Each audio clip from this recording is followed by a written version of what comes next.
goes in a different pocket. Got it. Thank you.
Good morning, everyone. Good morning, everyone.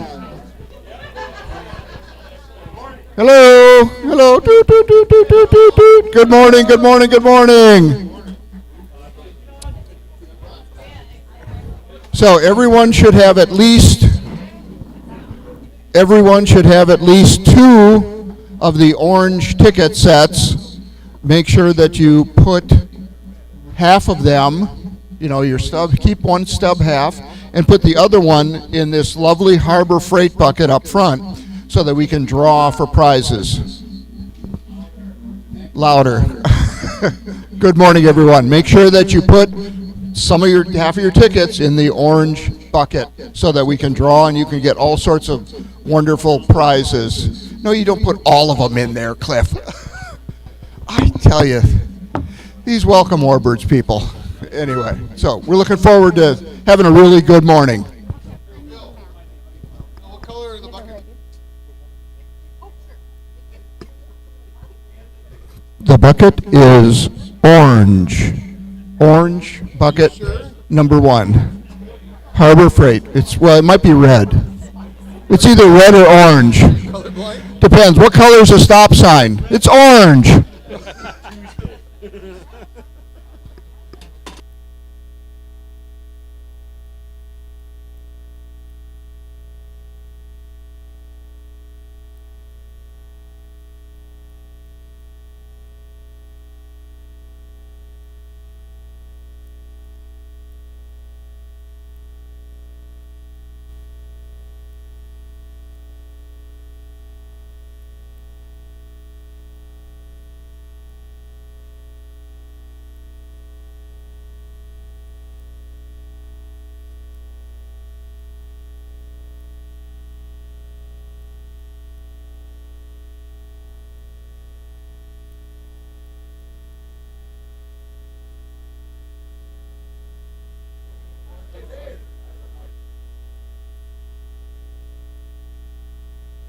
Just came in, so it's funny because I thought I just had those in my hand, and I'm like, okay, was that? Did you not see me grab them? Nobody bought 5 for No. 5? Matt tried to get me to give him 2 more. Talking about this? And I was ready to tear them off, and I went, I already did. What number did you say? I'm selling you the $5. And he went, okay. Yeah. All right. Got all work good. See if it's as bad. Hard. Try one and see if it's as bad.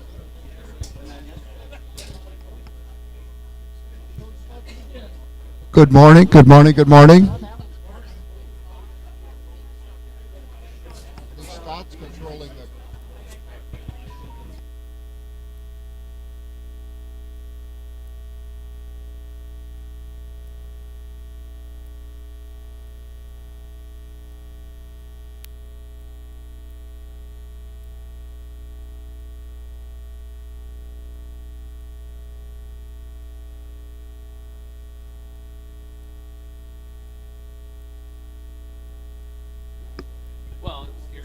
Scariest part. Doing a volume check, volume check. It was on standby. Yeah.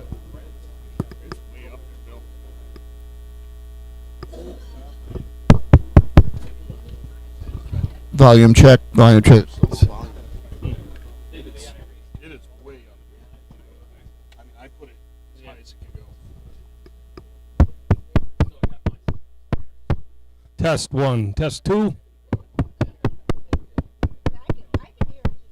Is that better, Kristen?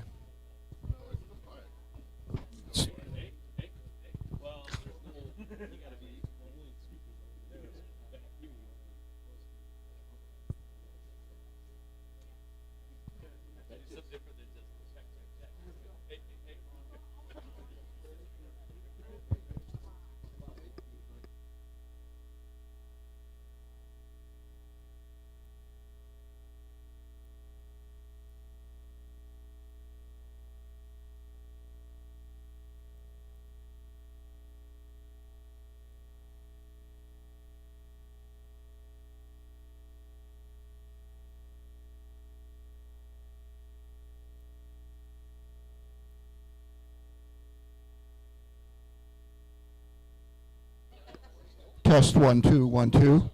That's a little better.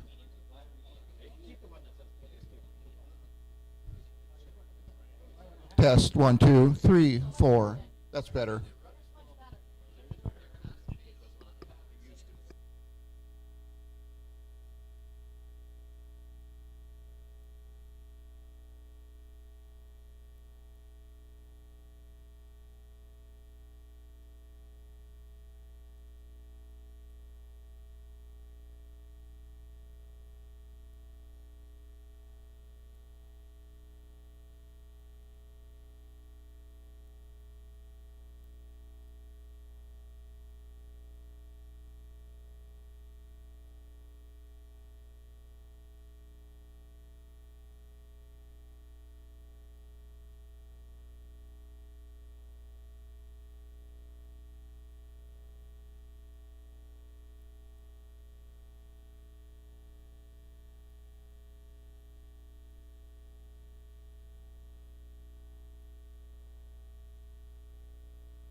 Hello, can y'all hear me?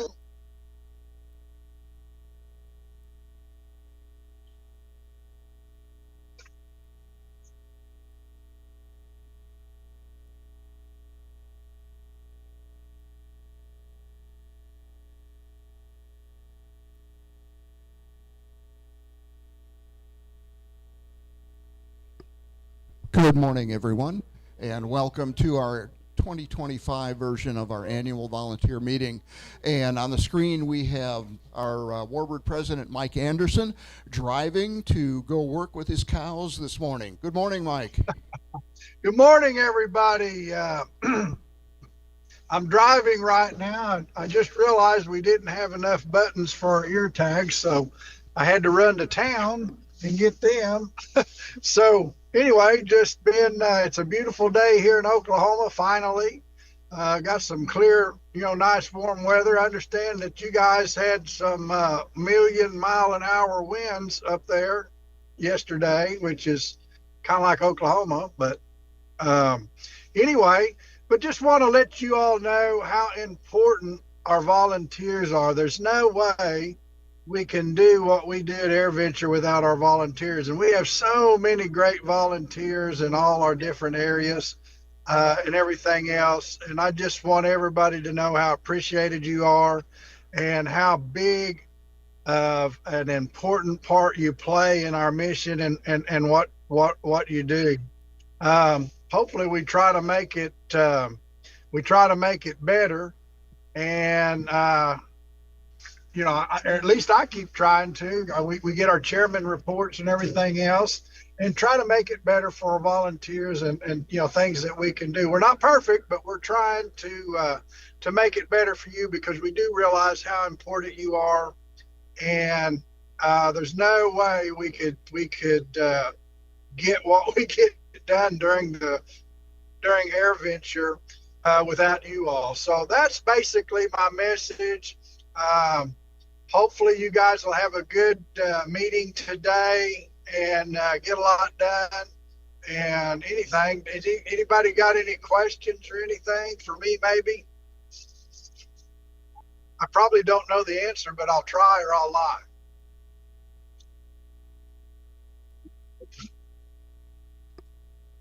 Well, I don't guess so. Bill, Everybody's how's it quiet going? here, Mike. Everyone's quiet. Everyone's quiet. Well, crickets. That's not a problem. Not a problem at all. Maybe they're not woke up yet. You got to get them more coffee.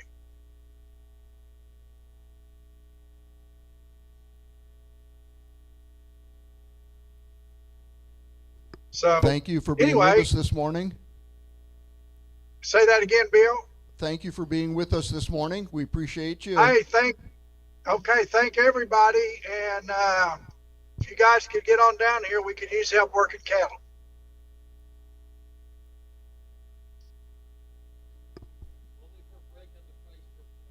Yeah, there have been some questions about what kind of deal they can get on hamburger, Mike. So, Oh, what kind of deal? You broke up, Bill. okay. Take care, guys. Mike, have a good rest of the You weekend. broke up. What was the? Oh, okay, thank you. Bye-bye.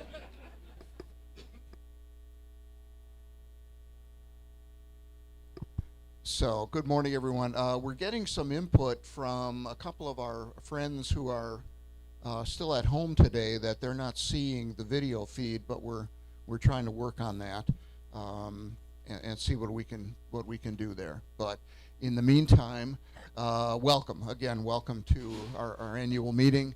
At this time, we always have a few minutes of silence for some of our friends who we have lost this year, and very, very recently we lost two of our very dear friends. Yesterday afternoon we lost John Baugh,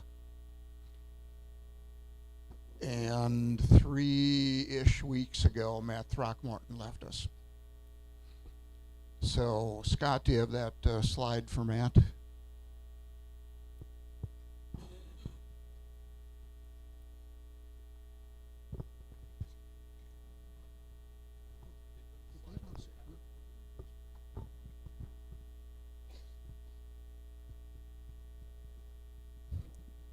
He looks familiar.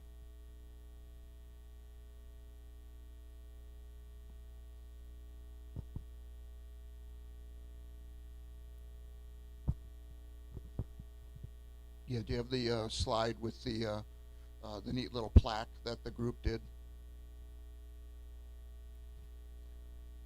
Scott Barrett mentioned that on May 4th at the Terre Haute Airport, there will be a celebration of Matt's life. And look for more information on our site, as on the Facebook page, as we get closer, and we'll try and keep everybody up to date on that.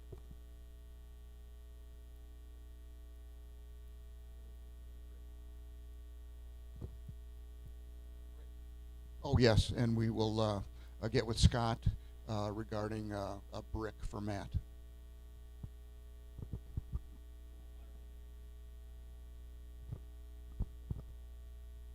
And Scott, do you have that little piece for John ready?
That's one, John.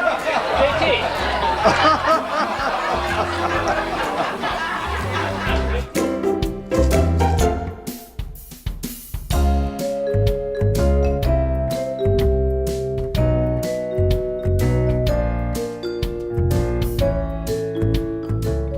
I was about 7 or 8 years old, and they selling airplane rides down in Nashville in a seaplane.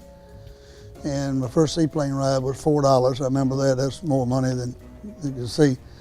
And he turned out to be a very famous World War II guy later on, so it made it really interesting, particularly landing and taking off on water. It was a J3 Cub on floats.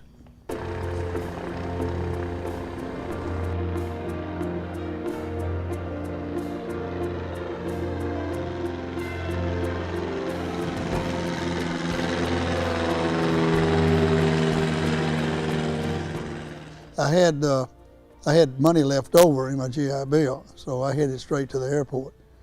And consequently, you had to have a private license before you could use your GI Bill. So I found my mentor, and so I got introduced to low-level flying real early. So I got introduced to low-level flying before I did any, much cross-country to build time. I really thought originally I'd get my private, and that was enough. And he wouldn't let me stop there. So I got pushed on, and then once you get into it, there's no turning back.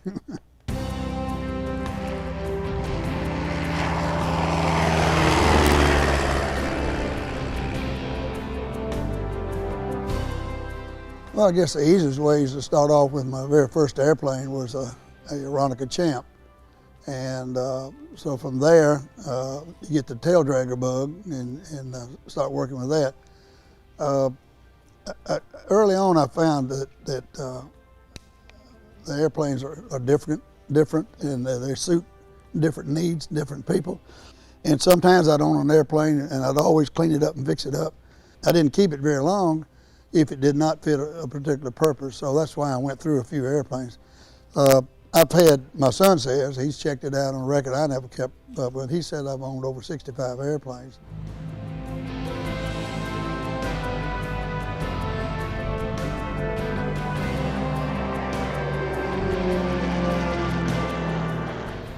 I came in off a trip one time, and it was pretty messy outside, and I had a couple of stockholders that met me at the airport and said, you really ought to consider a twin.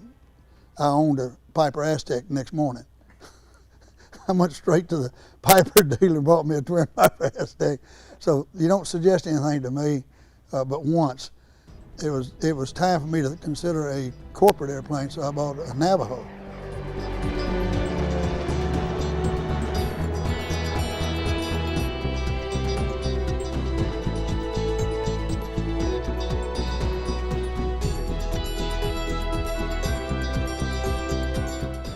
Then the fun thing started. You get over and get involved with the EAA, and then everything at Oshkosh is a candy store.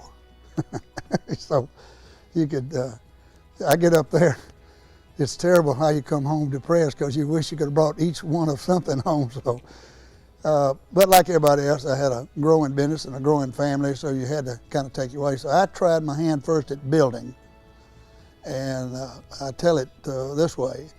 I built a half-scale Corsair out of wood. You remember that came along? I got the gears made, and I worked every night and every day and glued that thing together, and I kept these glue blocks. So I had good glue days and bad glue days. So consequently, I wouldn't sell it, and I took it out on the Nashville airport, donated it to the fire department. They had a fire drill. They set it on fire and burned it up. So that's my first home build.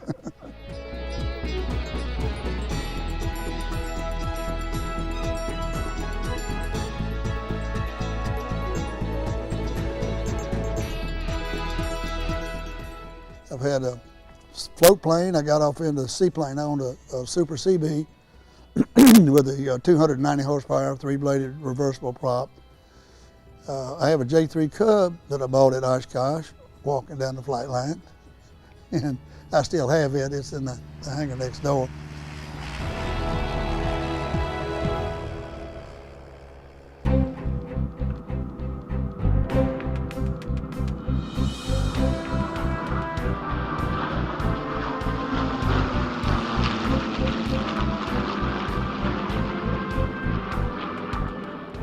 walked up to a guy at the Mustang ramp, and I've told this story many times because at one time, way back, the Warbirds had a thing that it was almost like a private club. You know, if you didn't have 800 horsepower or more, you wasn't welcome.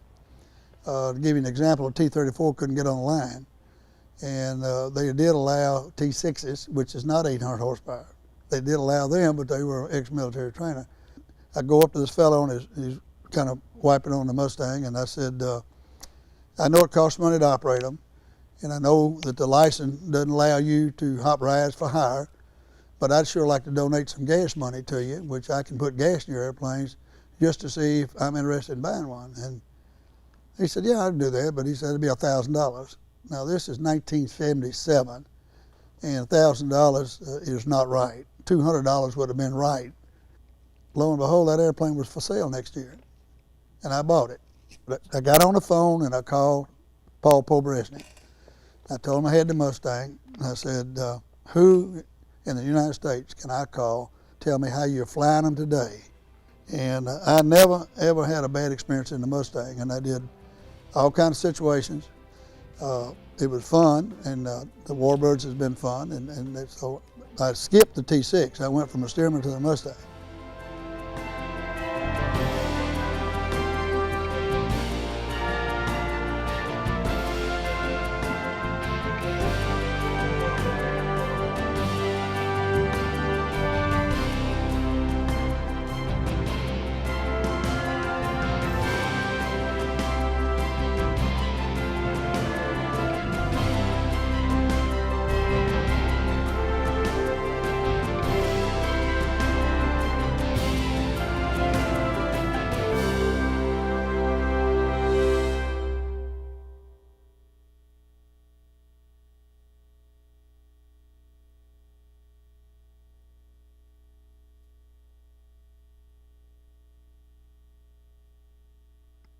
Scott, that was a really, really nice piece.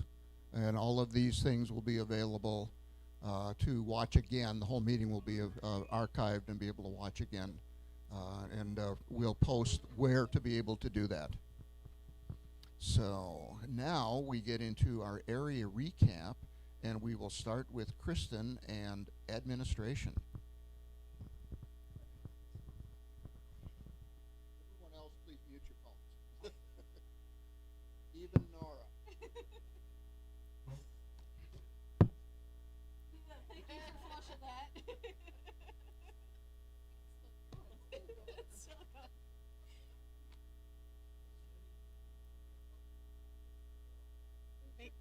I even tried turning it off and it don't go off.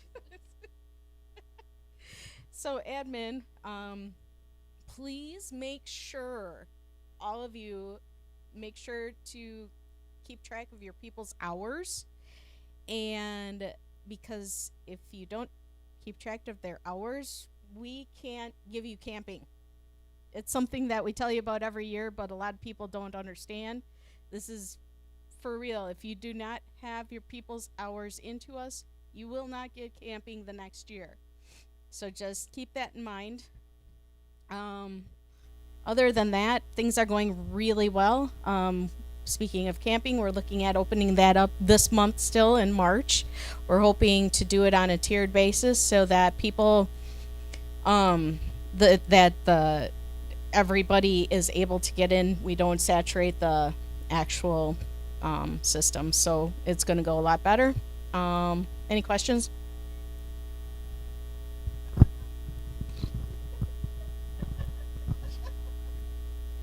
That's great. Thank you for that line of questioning. We appreciate that.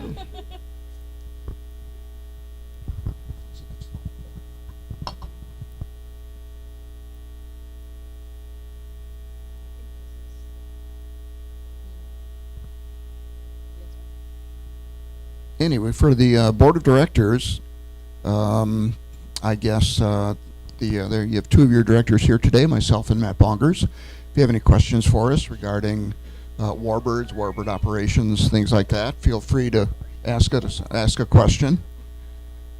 And what else is happening with the board? We had a very good meeting at NWalk. When we get down a little further down the road here so there's some other slides. I'll let you know about some of our plans for the field, etc. But overall, we have had some really good meetings. I think we have a very, very positive board with us at this time. And if you have any questions, ask Kristen. Any questions for the board? No. Okay, what's next? Bombers and transports. John is not able, and smoke oil. John Clough was not able to join us today because on Thursday he gave me a call and said one of his other pilots, had to cancel their work weekend, so he got stuck working.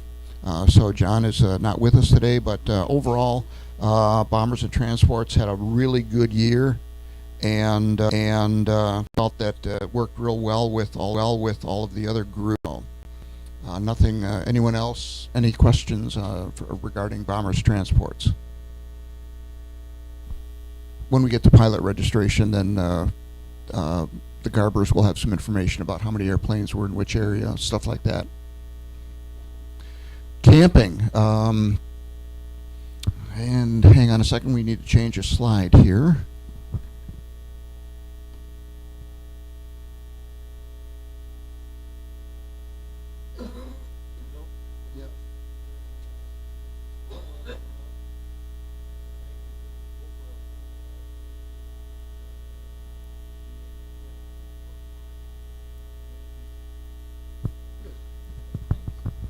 Okay, we'll pass that along. A couple things for camping this year. One of the things that we have done is we are relocating the tent camping entrance, or the entrance to the tent camping area. It will no longer be off of Knapp Street. You will have to go up CAP Road and enter at the southeast corner of the tent camping area. It will be well marked, and all tent campers must register with Brian.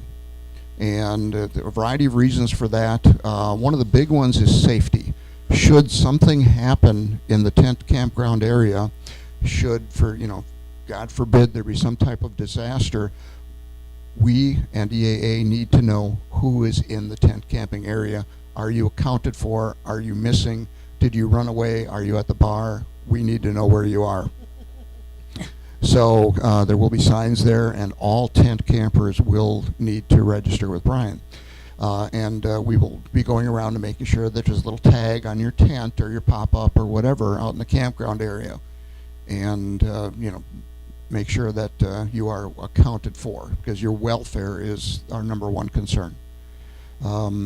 Also this year, as you saw last year, we have invested in the tent camping area with some additional utility locations. And last year, because it was really, really new, there was no charge for plugging in. This year, there will be a $25 charge per tent for plugging in, and only the perimeter sites will be able to plug in. No, you can't run an extension cord across the road. That extension cord will be confiscated. So we'll have a fine collection of extension cords maybe this summer. So, but again, that is partially for your safety, and we need to pay for those pedestals. So, let's see what else. Have to check my slides.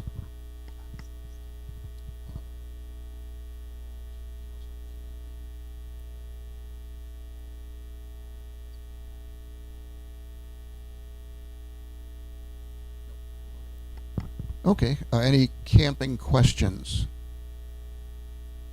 Ooh, this is a good group. You're all well informed ahead of the. No, I'm sorry, we're not allowing questions. Go ahead.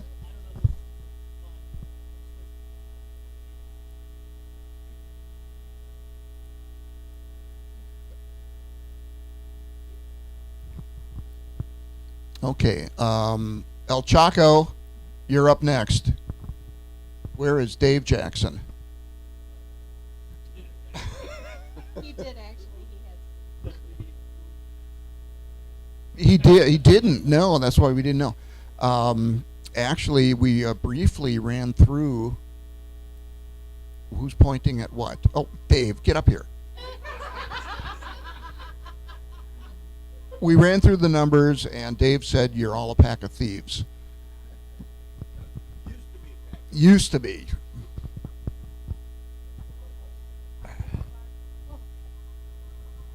All right, I'm going to start off thanking Bill and the board for buying the 2 new enormous sized chalk bins, because now they're not going to be spilling out or put it on top of the bins. We got lots of room for more chalks. So since I am banned from the house, I get to go up to the museum and make chalks. Thanks to Chris and Kim Garber for alerting the Warbird pilots that chalks must remain on the field. It's made a huge difference in the last 4 years, the number of chalks that disappear every year. For say the last 10 years, it had been averaging 175 that lost every year. And that has diminished a lot. And I'll give a couple examples. But Saturday and Sunday, the flight line volunteers gathering and securing the chalks made a real positive difference on the number of chalks that walked away as well. Only 6 chalks were left on the field when I went out there Monday morning. In other years, there, say 10 years ago, there probably would have been 50 of them. To give you an example of how our inventory has changed, at the end of AirVenture in 23, we had 873 chalks. And between AirVenture 23 and 24, I had added another 220. And at the end of AirVenture last year, we had 1,142 chalks. That meant that we had a total loss of 51 chalks last year. But the good news is that about approximately 30 chalks were given to fallen Warbird families and survivors, to military and other approved people, and also the chalks that are up on the food shack honor wall. So that meant that really during the show we lost about 21 chalks. And the prior year we'd only lost 19 chalks. So the Garbers have made a huge dent in the number that fly and walk away.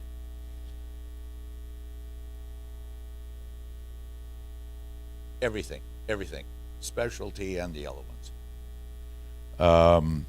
This is the first time that I'm aware of in Warbird history that our chalk inventory has exceeded 1,000 chalks. And this year so far, I've made another 162 to add to the other balance, and I'll be making more between now and AirVenture. Recent past history, our lowest inventory was 664 chalks in 2017, and Bill and I had talked, and he was ready to take me off the field and send me home to make more chalks because we were flat out of chalks and we had airplanes that weren't properly chalked. And God bless you. And to end this, please provide the information and your preferences for the new chalks that we need to make for recently fallen Warbirds. I really want and need your input for Doc Throck and other people that we've lost. And it means a lot to me that we make them, that the people that worked with those Warbirds and their families have a nice remembrance, and we remembered how they contributed to Warbirds. Any questions? Any answers? Thank you.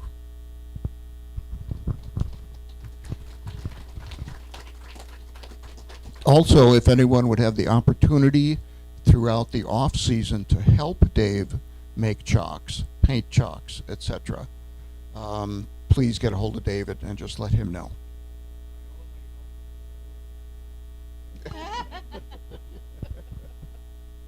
We can tell by his yellow tail. Okay, before we go on, Couple things. We have a really good supply of hats this year for everyone. So everyone should get, courtesy of a good buddy of mine who works for Honda. They make Honda jets, but they also make a couple cars here and there. But also they make, from my history, they make powerboat engines, so outboard motors. And we have at least one hat for everyone in this room today. So please pick up your Honda Marine hat over there, and later on, Dave Blackwell will make sure that everyone has it and is wearing it so he can take some pictures. So we're going to also be doing that with some of our other friendly sponsors. We have some hard cell propeller hats, some battery hats from Concord. And so when those are given out, we want to get some group photos with those folks too, so that in the future our sponsors will be able to continue to sponsor and have nice things for us to remember this event by. So also, before we get into, say, the fighter area, we have a new either fighter area or roamers volunteer with us today. Jenny, would you like to introduce the new volunteer? And what's our new volunteer's name? Emery is here with us.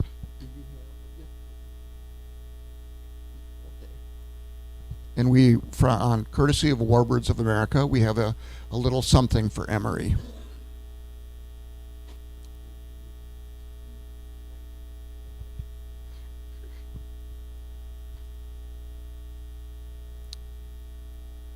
Jenny, would you like to tell us, or would you like to have your mom tell us a little bit about our new volunteer?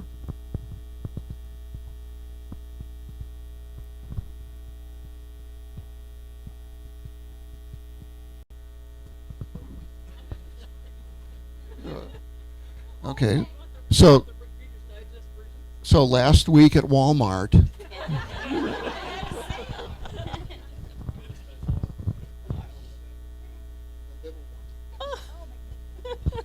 There you go. Really cute. Uh-oh. Doesn't go with Ray. Turn around, everybody else wants to see. And if you need I to can't. decide.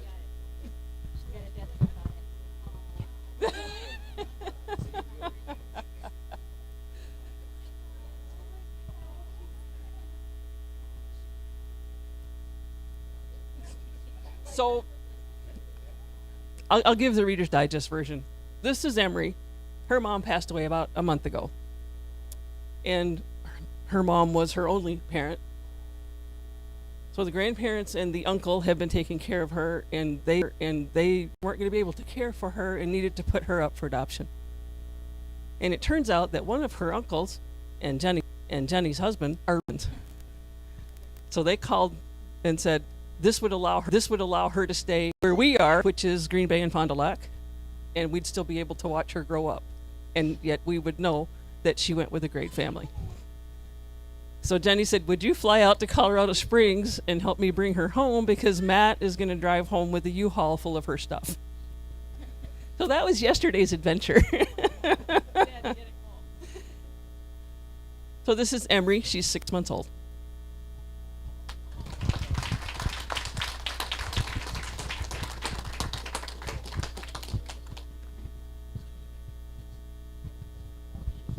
They do rentals, so anyone who wants to experience diaper changing.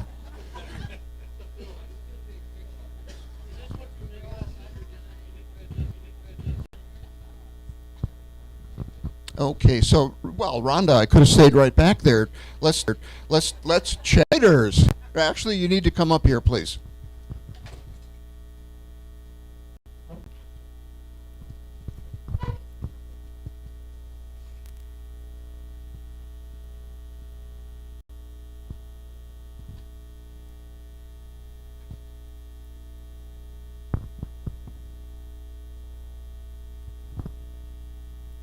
So I hadn't intended to be here, but, you know, circumstances.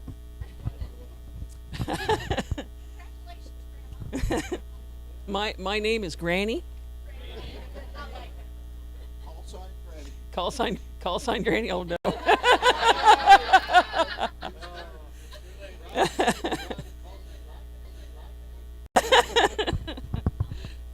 Yeah, yeah. Exactly. Good luck. I won't hear that. My ears are tuned to 51 lead and I disregard everything else.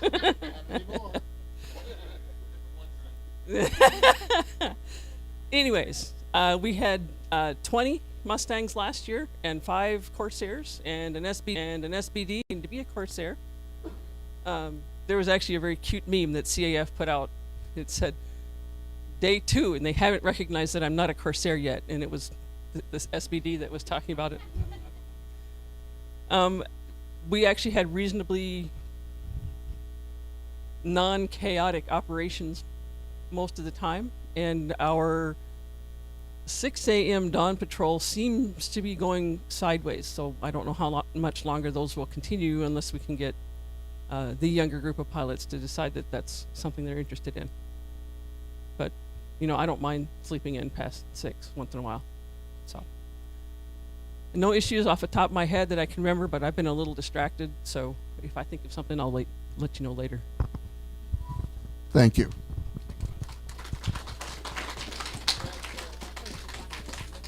Bob Ehrenberg, first responders.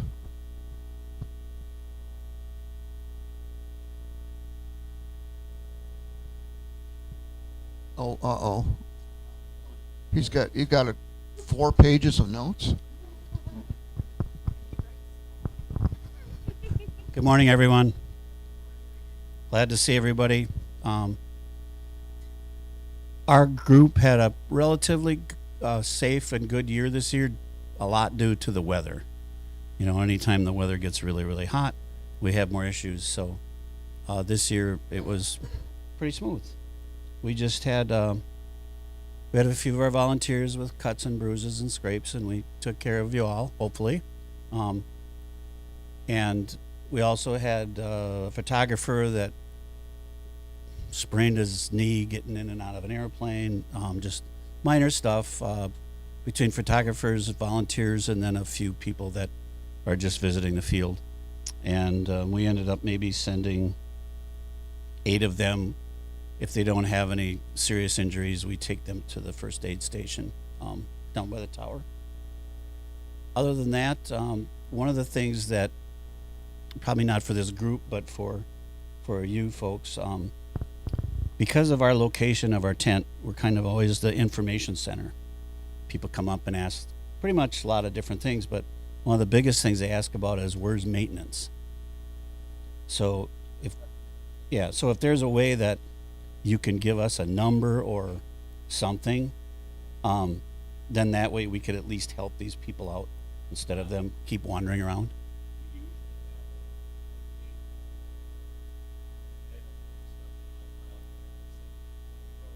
Oh, okay. So if I could get a couple copies of that, and then I can just give them out, because you know we're sitting there unless we're doing a response. Carl. Oh, okay. But we get the books. But okay. So there, a lot of the folks that come up don't get that information. So, yeah. Other than that, like I said, it was a pretty good year for us. I hope it was for you. We also do standby startups for jets, and anytime anybody asks in a prop plane if they want fire suppression on startup, all you have to do is call us, because we'll come out and provide that. But normally we don't unless we're asked. But the jets always ask us to be there, so we are. So does anybody have any questions for me? Good. Well, that's a trend, so let's keep it going. Absolutely.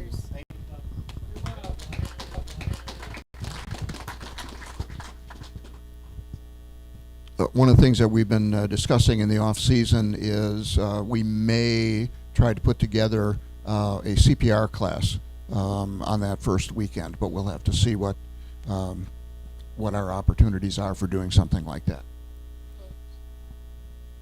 Well, and speaking of floaters,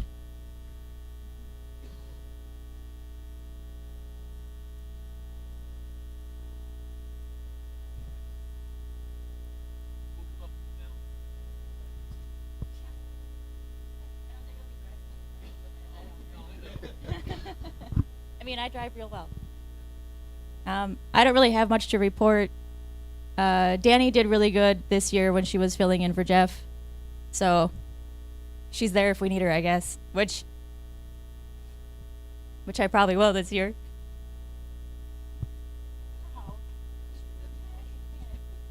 No, because then I have to keep talking. I don't take questions because then I can go sit down again.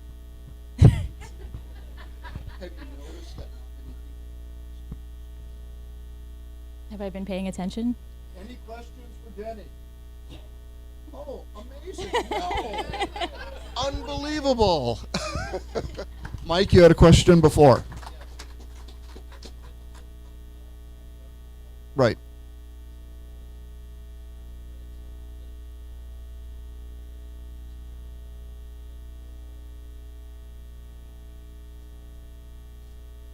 Yes, there are.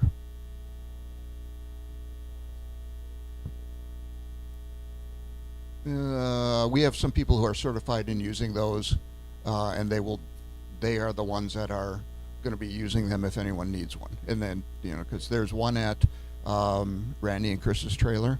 There's one in the office. And where else? Bob has one. So, yep.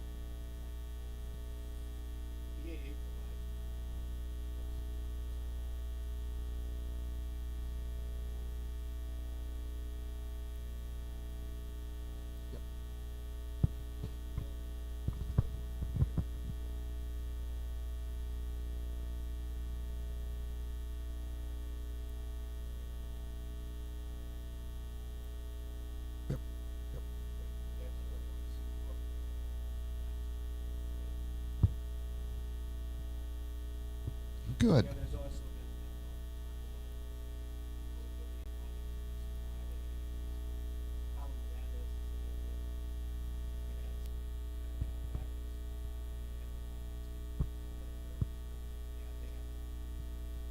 So before we move on to the food shack, by the way, we need you to buy all these books over on the side here today. We need a variety. We're auctioning off a variety of other things here today. All the proceeds from the event, except for the breakfast, go to the food shack. So that'll help pay for us to feed ourselves this year. So let's see, we have some tickets here. And the first one, 979-4422. 979-4422.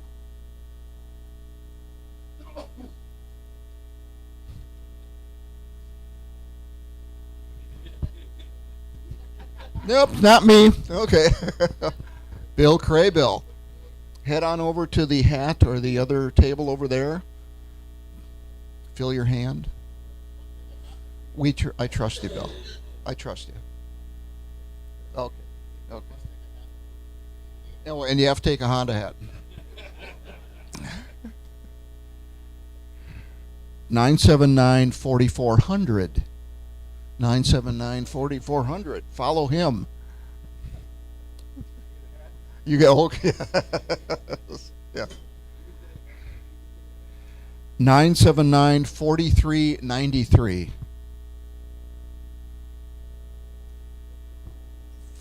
All right, Mark. You know where to go. Head over to the table, grab stuff. Don't forget your Honda hat. 979-4421. 4421. Brett Crabtree.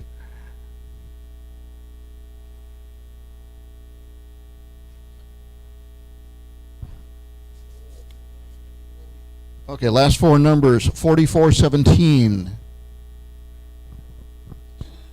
4417. All right. Savannah's right there. Someone thought by bending their ticket it would be more easy to pick up.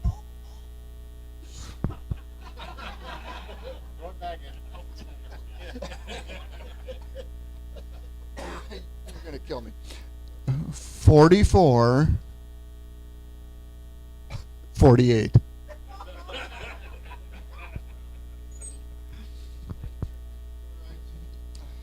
Oh, all right. Don't forget your hat. No, actually, hang on to him because we'll use him again. Then we'll have to give Bill his back. 44-11. All right.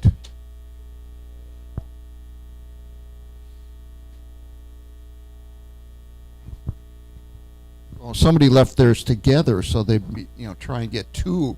Ooh. 44-02. All right. So, Kirsten, speaking of the food shack.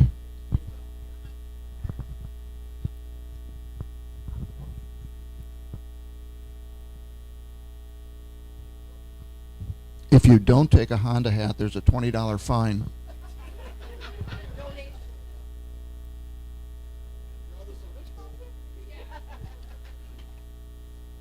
So for the food shack, everything went good this year. We served just under 2,350 lunches, plus breakfast, and we don't keep 2,350.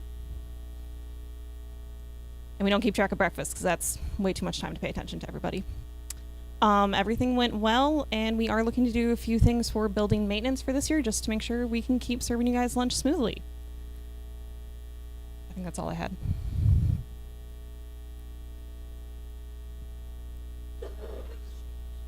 Oh, are there any questions for me? Sorry. What time is lunch served? 11:30 to 2. What if I want to go early? Please come see me. We can get you food. Also, we can make bag lunches if you guys need to take them out to a team who cannot make it to the food shack between 11:30 and 2, because we know there are a few groups that do have shifts that run during this time period. We do try to actually help make sure everyone eats food and drinks water and stays safe. We promise. Yes? What kind of breakfasty stuff do you want to have? We can work on some crunchy peanut butter this year. That can be arranged.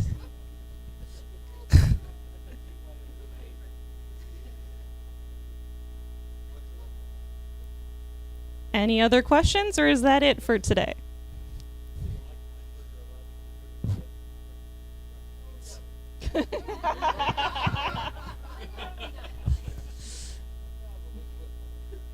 I mean, if he's willing to share and we're all willing to be safe, yes.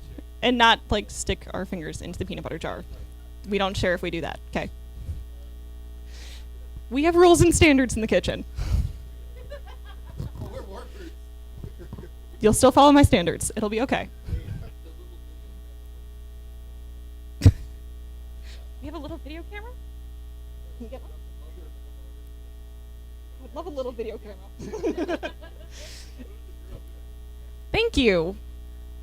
We did get a few new donors this year, and we did get some more meat to work with this year rather than all just brats and more brats. As delicious as they are, it's nice to mix it up with some chicken sandwiches and some sloppy joes and give you guys a variety so you're not eating the same thing every day, and it makes it more exciting when the brats show up on the menu again.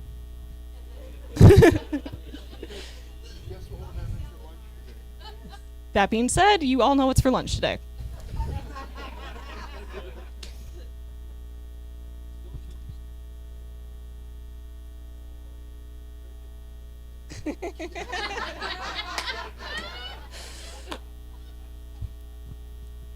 All sign. Crunchy. Skippy. Skippy. That works. Moving on. Sorry. Any other actual questions, or we good with comments? Yes, please. We'll coordinate it.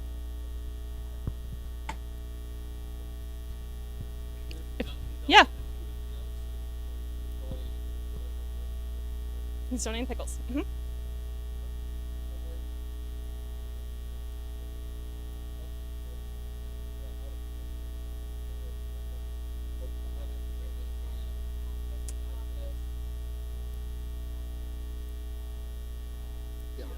We'll coordinate that and send that out in a blast at the end of this. Facebook page? Fresh? Mm-hmm. It's important for food, yes. Yes. That'll help coordinate all that. So,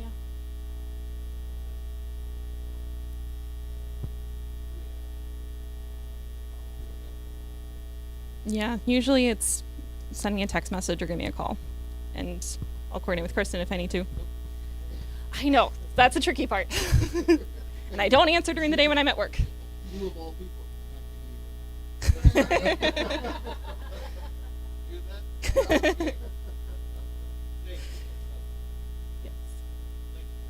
Okay, thank you guys. Thanks. And a very big thank you to Kristen and all of the folks in the food shack for keeping us fed and watered throughout the event. Speaking of water, Brett, grounds. And the reason I say speaking of water is that we usually get about 8 or 10 pallets of water delivered to Jowett Hall prior to the event. And they just show up and say, "Hi, Brett, here's your water." The grounds are still there. And when it thaws out, I'll let you know how it is. Any questions? Yeah, I figured you would. Yes, you do. No, and we have a new riding lawnmower to use.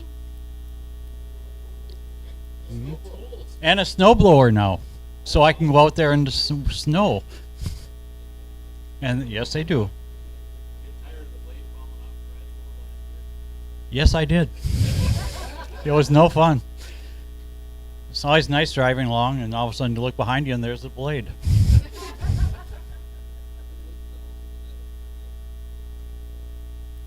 Yes. Yeah, that's fixed now too. Thank you, Greg. But other than that, there's not much to talk about. It's still there. Like I said, any questions? There's a tug. That would be Matt's question. Yeah. Yeah. We're separate, but equal.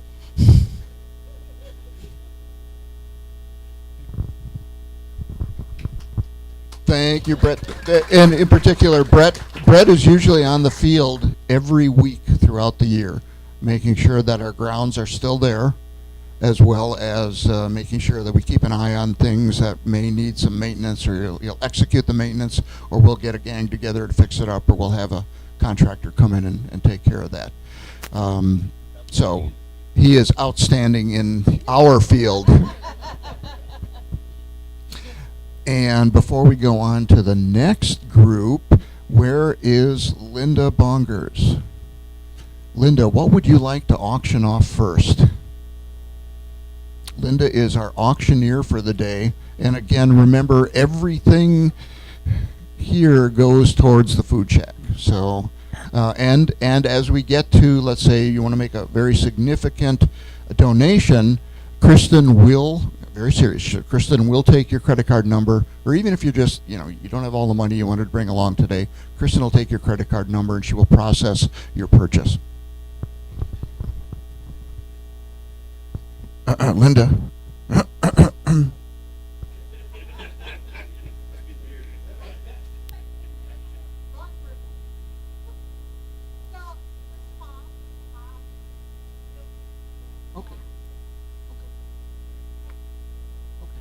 I'll talk to you about it. Linda? All right, if you have cash, Kristen will take it, or check. If you have credit card, Kristen will take it. And if you have Venmo, I will take it. Does that make sense? We'll do it. The first thing we're going to auction off is a Trump. I'm sorry. We have a Trump chalk, and we have a starting bid on this one because we have a remote bid already of $228. So if you would like to bid on this one, it starts at $230. We will increase by $5 or $10.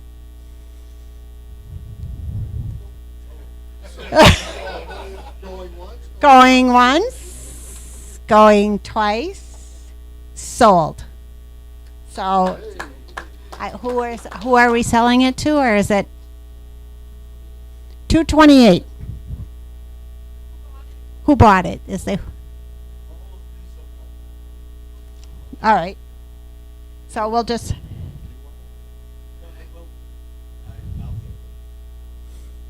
We'll just get. All right. All right. We'll start over here then. We'll do something a little less expensive. So, we'll do one of our lift mugs here. These are really nice, by the way. They keep your coffee cold and your soda. Or your coffee warm and your soda cold. It's been a rough morning already. I needed to have a little extra in here. So these are going to start at $10 a piece. 10? Any? 10 going once. Anybody else? Just real quick, the folks from Lyft are also a sponsor of the tram program. They manufacture flight helmets and pilot shoes. The cool thing about pilot shoes is they have a little roller on the wheel so that the pilot can move the rudder pedal easily. They're very comfortable shoes. They also have really, really cool. They also have really, really cool socks, which I thought they were going to send some to us for, but they didn't this time, so we don't have any Lyft socks. But they're a really, really nice sponsor, and we appreciate them sending. They have the tumblers here. They have some T-shirts here as well, and they're just really, really nice folks to work with. We appreciate them. So we have going once, going twice, sold. How many more do you want me to do? All right. So we'll do a couple different things. So we'll just come back then. So we also have from Pilot Smith. These are for the inside of your car windows. They're the thank you, shutter shades. So we have we have 3 of these. So I'll sell one of them now. The car screens we're going to send they're from Pilot Smith. We're going to start that also at $10. We have one. Anybody else? This is a quiet group. $10. Going once. Going twice. Sold. All right. What should I do here?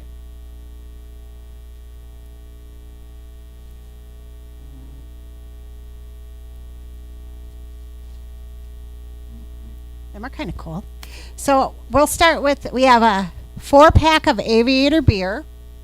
So these are the Old Crow Bud Anderson beer. So we have a 4-pack for $20. 25, 30. I should have started with alcohol. 35, 35. All right, 35 going once. 40.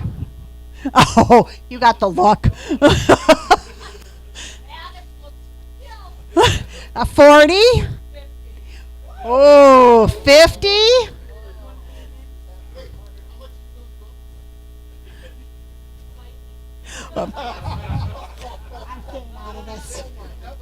I'm staying out of this. No, I'm staying out. That's a TMI. So we have 50. 50. So 50 going once, going twice, sold. Yay.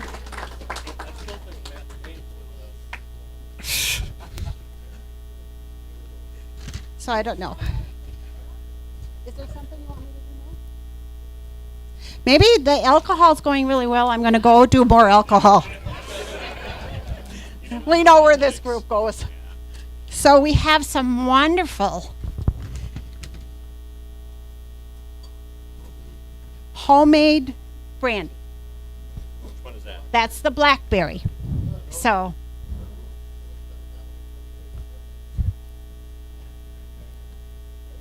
okay, which one should I start with? The strawberry rhubarb, So, how do you people know about these? Yep. We make them. The blackberry is from black raspberries and black caps that grow along our driveway. Mix it with sugar and vodka and ignore it for 6 months till it clears up, and then put it in a bottle. So there's, as far as I know, it's perfectly legal. There's no distillation going on my end, and I pay the tax on the vodka at Costco.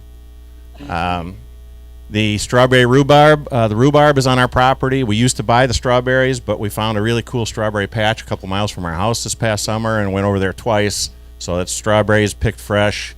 I also made a strawberry only version.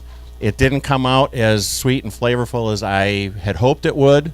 I got one there, but I also brought a spare and some little cups if you want to taste it before you buy. And then what's the other one? Oh, the blackberry, yeah, that's one I talked about already. So, oh, the wild cherry, yeah. The small bottle is wild cherry, and last year I said that they're hard to get. You have to climb a tree to get the berries, because if you wait till they fall, they're no good. So it's kind of a pain, but it comes out really nice. Yeah, it tastes like dark chocolate after it ages a bit. And I said, you'll probably never see another one of these bottles, so it turned out to lie, because I did have a pretty good year this year, so I got another one. So that's the second bottle of wild cherry that's ever left our property. thank you. So we're going to start with the strawberry rhubarb one. I have to look at my notes. So we're going to start at $20 for strawberry rhubarb. It's really good. I bought one last year. 20. All right. Anybody else? All right. Sold for 20. There you go. It's beautiful. Yeah, it is. It's expensive. So.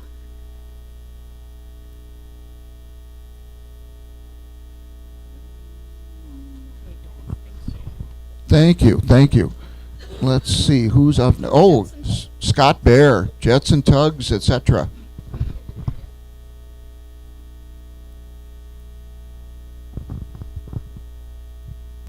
Howdy. So, 2024 was overall really good. We had, in general, we say in general because there's always an unhappy pilot somewhere. I had no complaints from pilots except for one small towing incident, which we rectified rather quickly. So when we look at overall what our team does, you say, well, it just as jets, well, and tugs. Our team is everywhere. And then when you go to any other of the groups, even any place else that we're going across the field, some of you may not know, we end up in even South 40 towing stuff back sometimes. So with that being everywhere, it's not really just one group. Our guys are working really hard. And then if you look at the secondary whole job, I know Ben's going to talk about alley later, right? But we're also the alley. So what we've kind of done to help our whole situation is we try to have a morning meeting and we bring all the teams together. So unlike where you're saying I'm gonna have a T6 lead group meeting in the morning, that's fine. We try to bring all the ramp and everybody together and whatever's going on and the bombers and such as well. So I think it's working really well with the changes we made. One thing that changes we want to suggest, I'd like to get going a QR code, because everybody asks us all this information all the time, and all these people are carrying their cell phones, right? And all the cell phones read that. So whatever information we want to put out, whether it's whatever group or you want to reach the bomber lead or whatever it may be, radios do work for us, but that's our radios. How else can I reach somebody to go find out something, including registration and other things? So we would really like if we could get some QR codes for us. And I started doing that on my own. I'd have them take a picture of my information, and I'm the clearinghouse for any kind of tugging that's going on. It really worked well. So it's just kind of a little suggestion for all of us. We have to start thinking differently, since everybody uses the digital devices. Everybody getting out of the airplane is a digital device, and they don't want to have to carry a piece of paper or a card or something to remember what they need. And we're also having that same problem with, hey, could you tell me the frequency? I'm like, really? No. They want us to have copies of the NOTAM. We don't need a copy of the NOTAM. There's a QR card for the NOTAM. So some of the suggestions there. As far as our equipment and things, we had a good year on equipment. Unlike past years, we were able to get to the next level for each piece, but obviously there's still been more maintenance, and Matt gets to talk about his new. No, oh, you're going to talk about the equipment? I thought he was talking about equipment. Okay, he's going to work on the equipment. I just thought you were going to tell us about the new acquisition. Okay, Greg's going to do all that equipment talking. All right, congratulations, Greg. Have you got the paint red pug? Donations. Got it. So, far as all our areas and the work that week, we specials that we had were the 4 MiG-17s coming in. This year, they're making it really a jet team.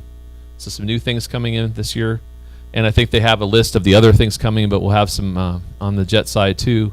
As a T-33 demo team coming that they've not ever been here before. That would be new. And we haven't had a Vampire here in several years, and that's Vampy. They actually call it Vampy coming too. So if you need any for our area, since we're everywhere, area assistance, we'll be happy to try to come help and try to make better coordination. Any questions? Oh, okay, one. She was in the back first. Grandma? Okay, sorry, Granny.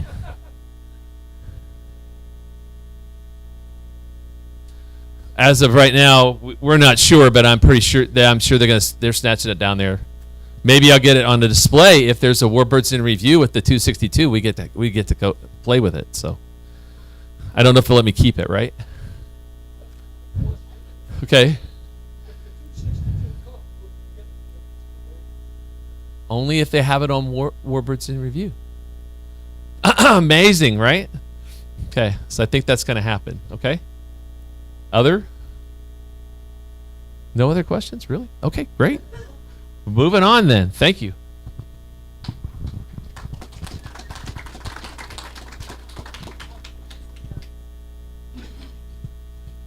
L-Birds. L-Birds. Calling L-Birds. Anything from L-Birds? They had a really good year. Any questions for L-Birds? What anniversaries are coming up for L-Birds this year, Mike? Maybe Bird Dog? Anything else?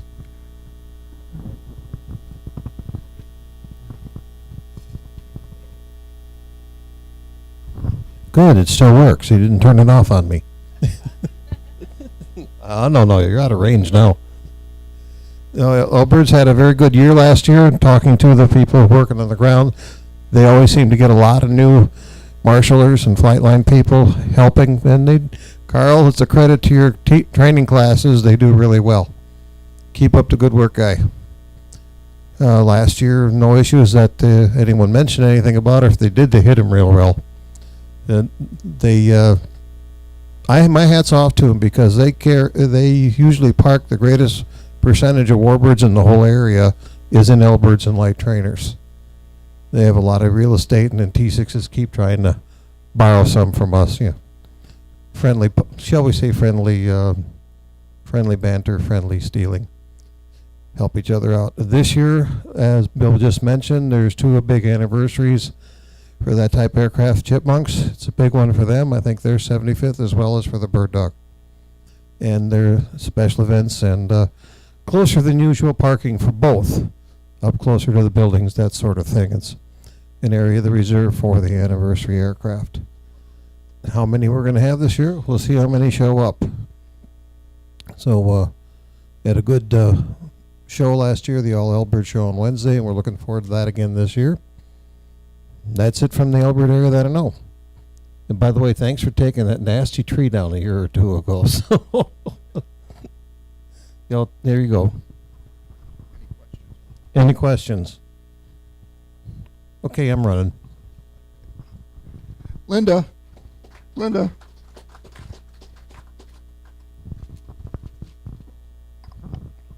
Okay, we're going to start with a number of other things. We have quite a few things, so I'm going to do a couple more. We're going to start with, and I'm going to need Bill's help because he's going to explain these.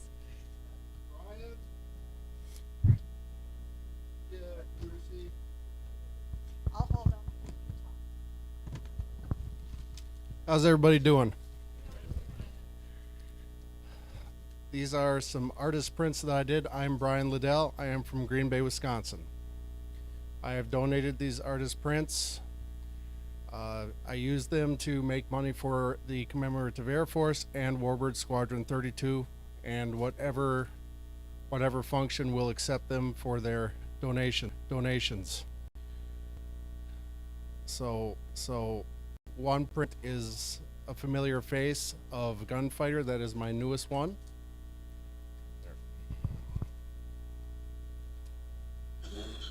This is the newest print. This one was just finished last week. I gave the original to Chris Henry, the museum curator. This is a print off of a gift that I gave to the one and only Jack Roush. This is a copy of Gentleman Jim. And this little bird here is my home bird, our home bird at Commemorative Air Force, Wisconsin wing of Waukesha. This is our SNJ. And I personally painted the 44 on the nose to commemorate Colonel Bill Paul, who was one of the founding fathers of our Waukesha wing. These are up for auction. Enjoy them.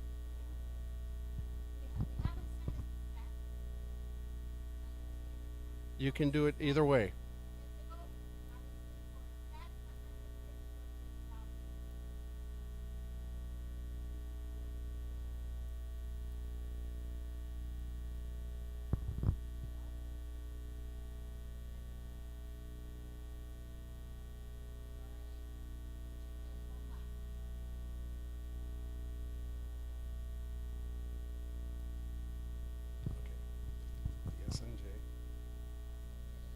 SNJ 44, and we have Gentleman Jim left.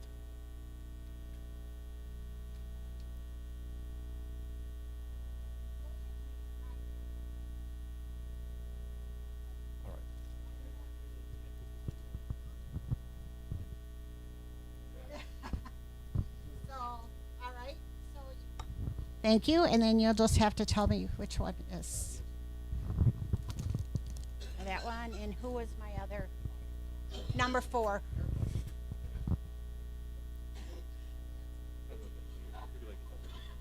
Kristen. So, thank you, Kirsten. Thank you. So, all right, I'll put this one back later. Then we'll do. Sorry, I keep front of the camera.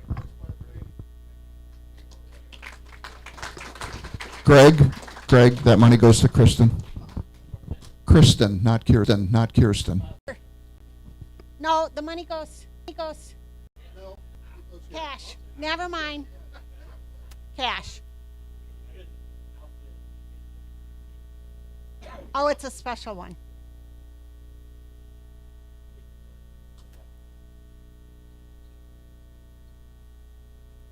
So we have some NATA hats. So I'm just going to lay them out here. We have 1, 2, 3, 4, 5, 6 of them. Oops, sorry, hon. We have 6 of them, and they are starting at $10 each. So first one, obviously you get to pick which one you want. These are NATA hats, North American Trainer Association. So there are 6 different ones, and then that way, obviously, first person gets to pick their own, and so on. To their members, they sell them for $20. Oh, but they're for us $10 each. So we have $10 here. Do you each want your own or 2? 1? Okay, we got 2 hats gone. Anybody else? Better run up here and grab the one that you want. Oh, the race is on. Here they go. Okay, go. Oh, the fight started. The fight started. I'm not going to get involved in that one. So that we have obviously 4 left. Does anybody else want to bid on a hat or buy a hat? There you go. So we have 2 tan and 2 black ones left. All right. We'll bring them back. So then we have 2 lift, or we have 1 lift shirt and a Garmin t-shirt up on top there. So those are $5 each to start. Oh, these are the actually, here we go, 3 of those. So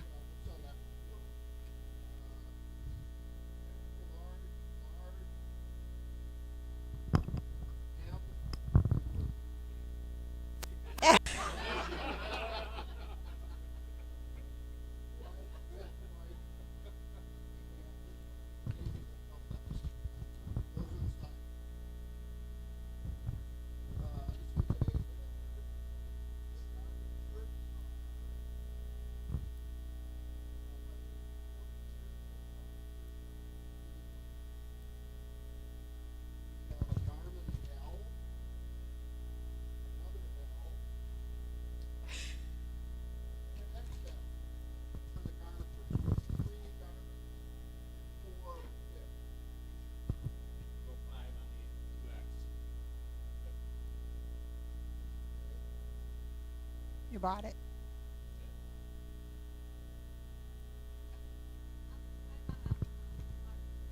$5 on a large.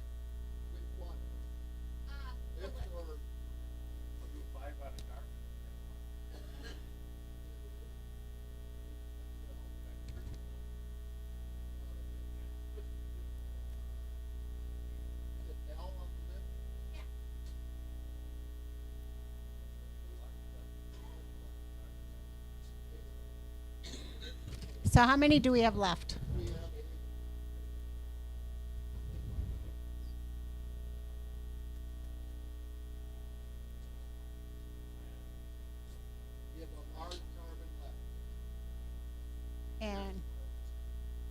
And the extra.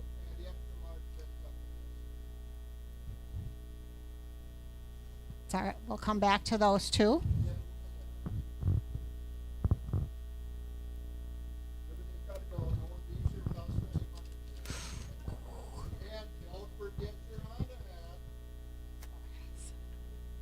So we'll do another chalk, a chump chalk, and that one they start at 55 is the starting bid on those. Or 50, 55. Do we have any? We have 1, 50. Anybody else? We have 3 left. So I have 4. I had 4 total. So after this one, I have 3 left. So I can sell. No, I had 4. I had 4, and I have 3 left. Yes. So I have 2 left. We'll get there. Math is hard some days. Somebody. All right. Sold. Mark.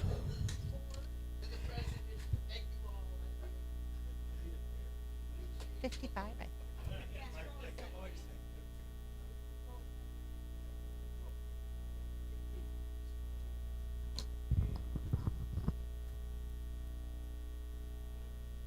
All right, so let me see what else we have over here. Another one of those? All right, we're going to do another lift.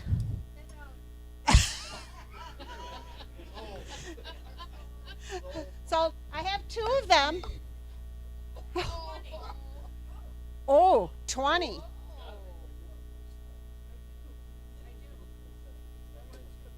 So 20.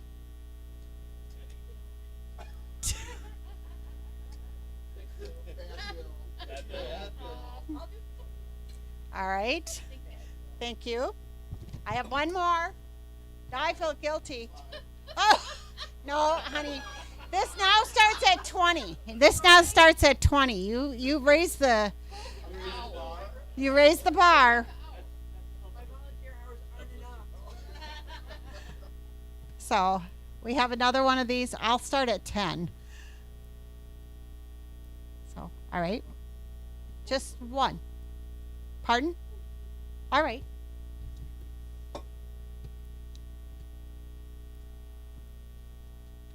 We have some Warbird chargers, which is really kind of cool. And I have to look at my notes. $18, and we said $10. It's a charger for like a phone. And we have, it's a battery pack. We have black. We have black, white, and blue. And they're starting at $10 each. If you have another charger cord, it does fit. $10, which color? Blue. Black. And I have a white one left. We'll hold on that one. Pardon?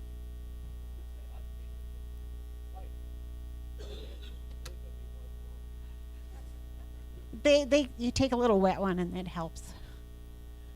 Duct tape on it. There you go. There you go. Oh, there, we sold that one too now. To number 4. You want $4? No, $10.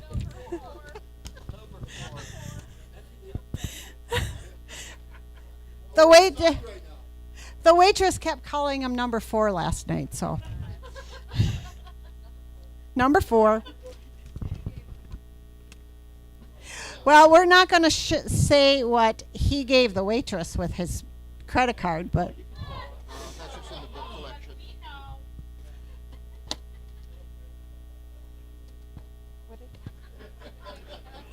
$5.50. $5.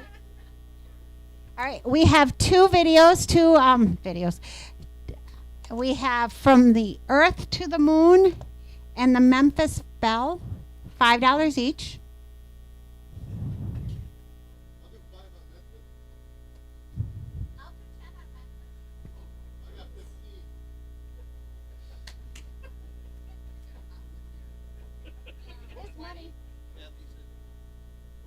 $20.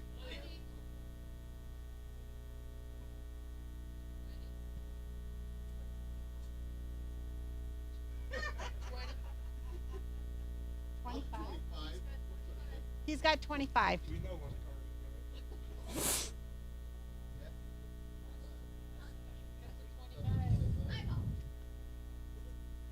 $25 demand.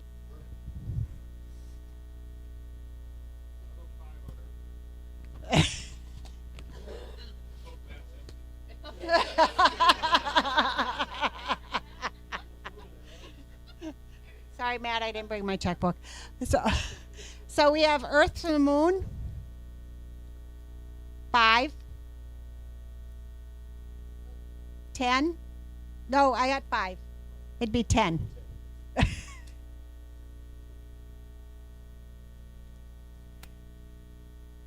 15? Who said 15 over there?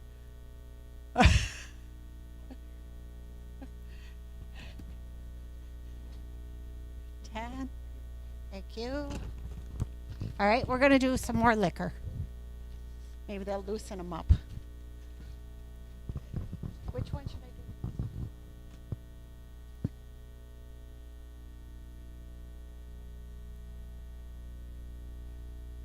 Well, we'll save that for after lunch, so that maybe they'll try that. Okay, we're going to do the blackberry. 20. This one's medicinal.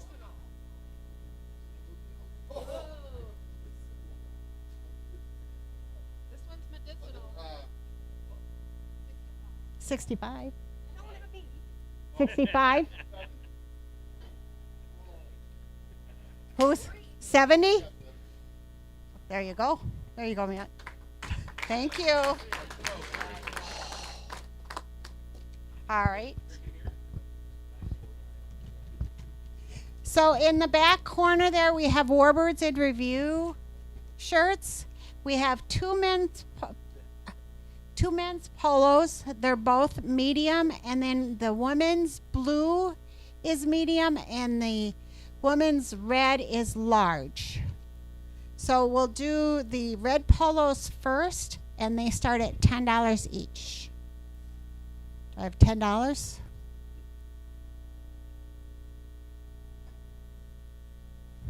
Do we have 5?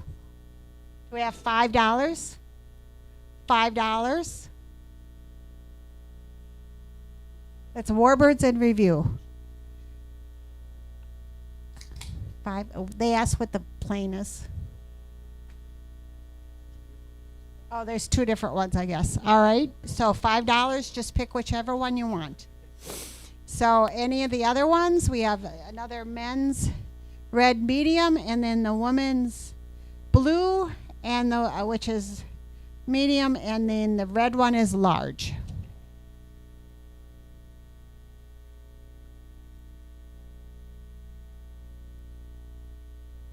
So we'll wait till he picks his.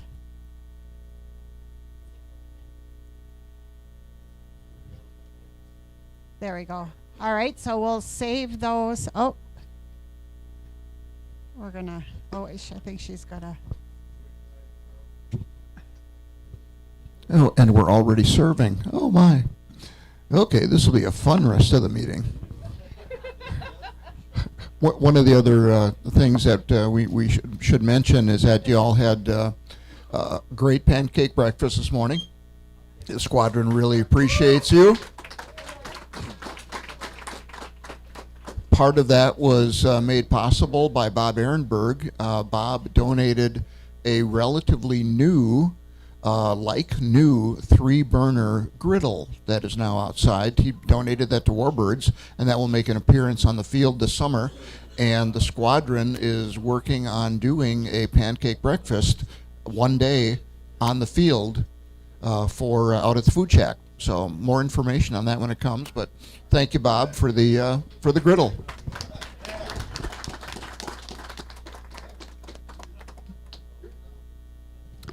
And Nora's here to talk about merchandising.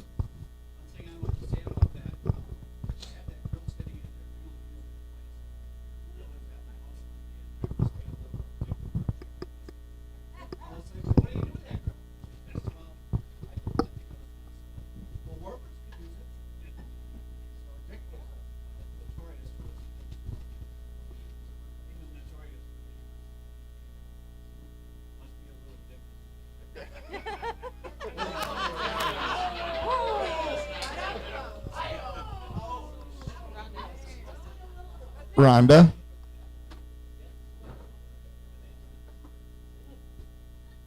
Can't hear you.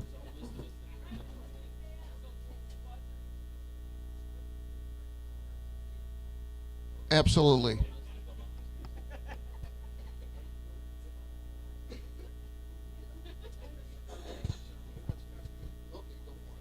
All right, so we had a good year this year for merchandise sales.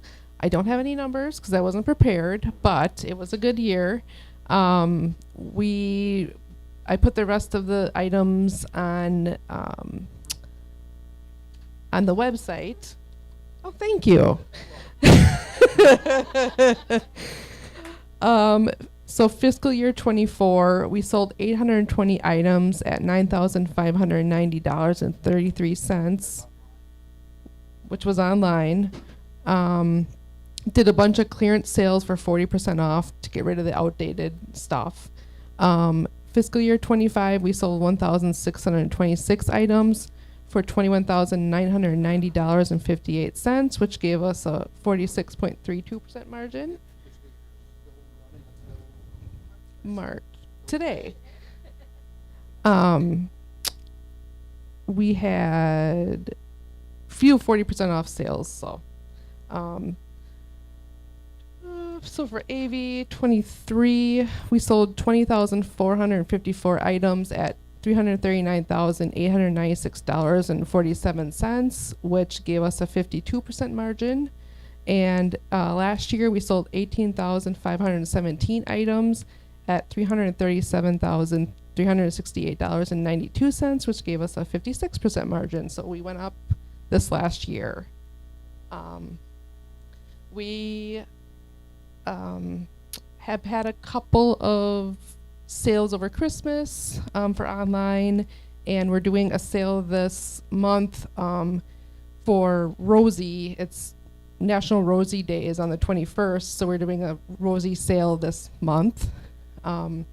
Kristen and I are looking through and finalizing merchandise artwork, and we'll be starting to order that soon, and just looking forward to a good year this year. So, any questions?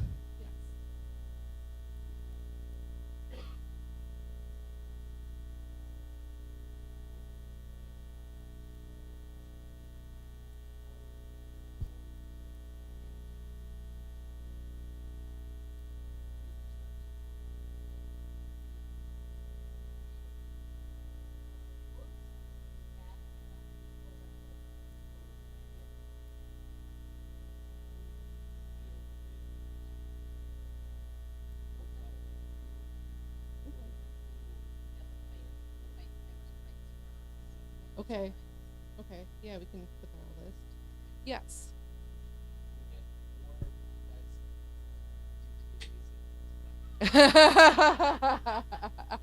We will try.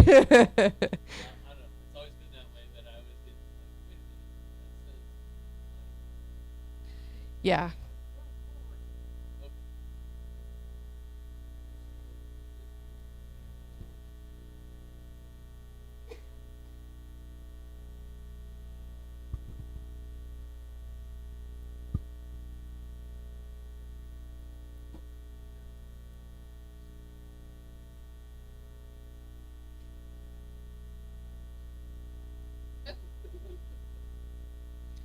Dave?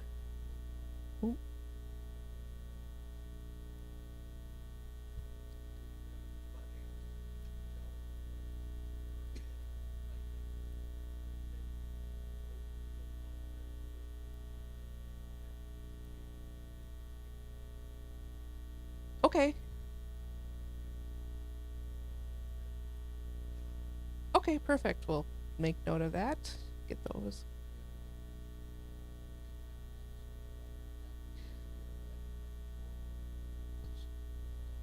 All right, so also we will be having another, like last year we had a larger tent off the front north side of the store, so we'll be having that again this year, as well as we're making a door in the wall also on that north side, door down towards registration, kind of on that side. So we're making another door so that there's another way for people to get into the store and kind of help to circulate. So yes.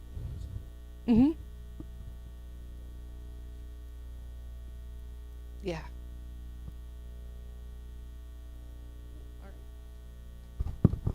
Number 4. Oh, well, we have a question for merchandise? Nope, sorry. Go ahead. Kurt, did you have a question or no? Oh, okay.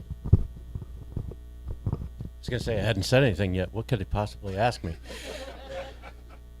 So I'm going to break this up into 2 parts, off-topic and on-topic. You heard the number 4 thing. I'm going to give you just a little explanation. We went to dinner last night, and there were 11 of us, and I was the 4th in line, and the waitress, she was good at what she was doing, and she did not take names, but she gave them, and I'm number 4. And I guess I might as well get the embarrassing part out of this, too. She's laughing already. So they apparently had a new point-of-sale system, and she wasn't comfortable with it, didn't like it at all, and we insisted on having separate bills. So she went and wrote all those up and came back and took our credit cards. And when my credit card came back from the register, she put it down, and I took the credit card out. I discovered I'd given her more than the credit card. Number 4 offered her his room key as well.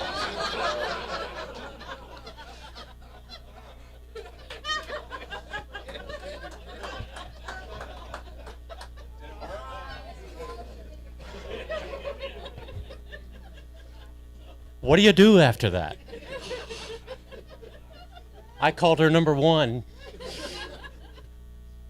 Okay, on topic. That actually happened. You can write it down, and we can kill all the rumors now. On video. All right. If I admit it to the crowd, my wife can get the news that way. We will be talking about this later. So I'm not really comfortable with a microphone or a room key, apparently. So the official part here.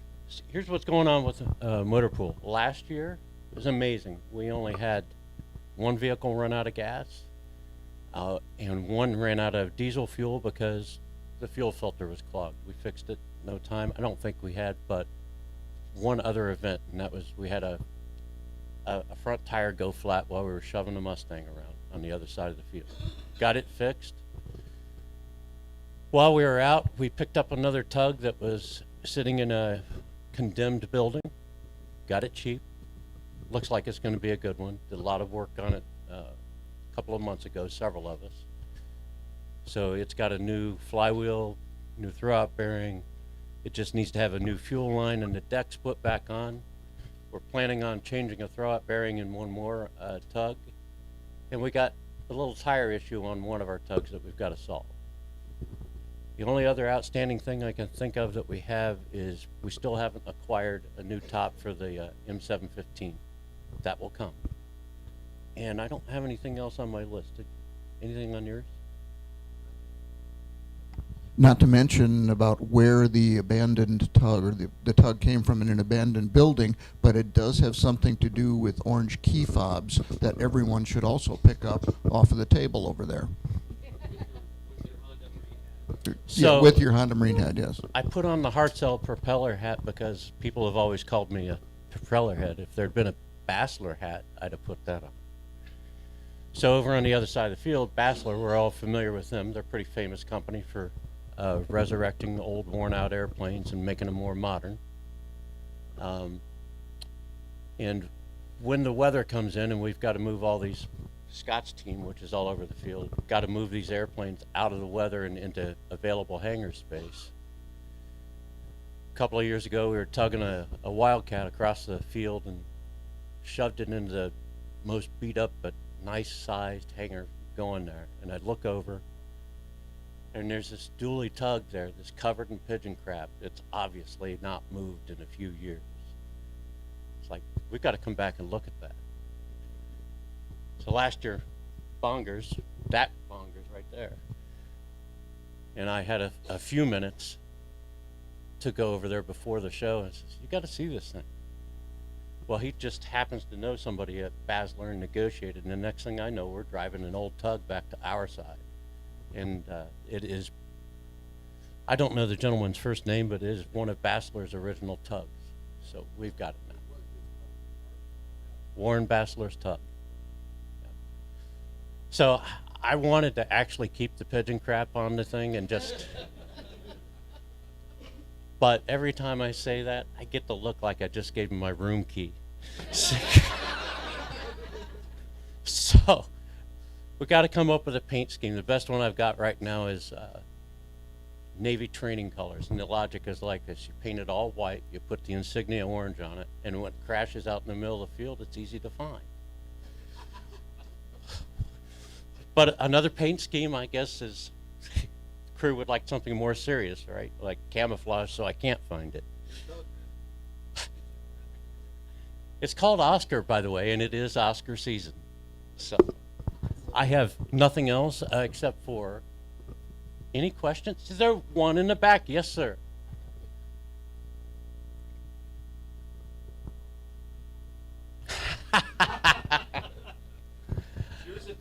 So which of the 100 questions could you ask about the hovercraft? You can buy it. It is running. Everything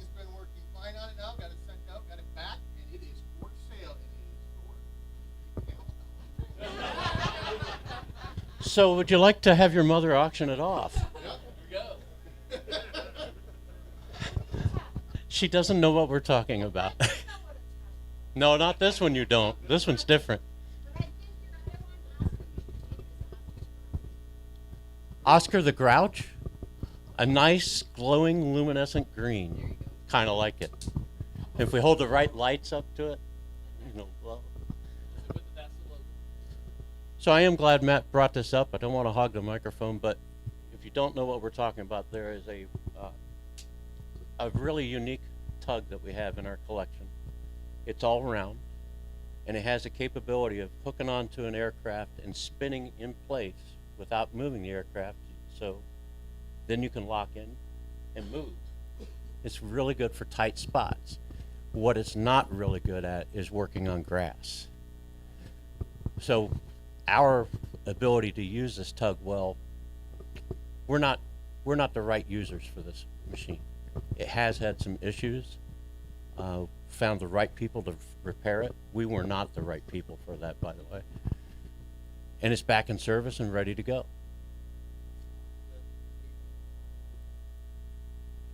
Oh, they might do something interesting with it. Patey. Yeah. But it is going to be up for sale. I haven't heard any numbers about what we're going to try to get out of it, but a market like this is largely word of mouth, so spread the word. And that's all I have. Any other questions?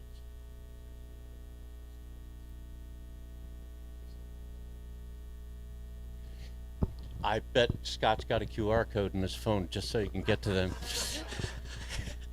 All right, handing this back to the next crew. Thank you.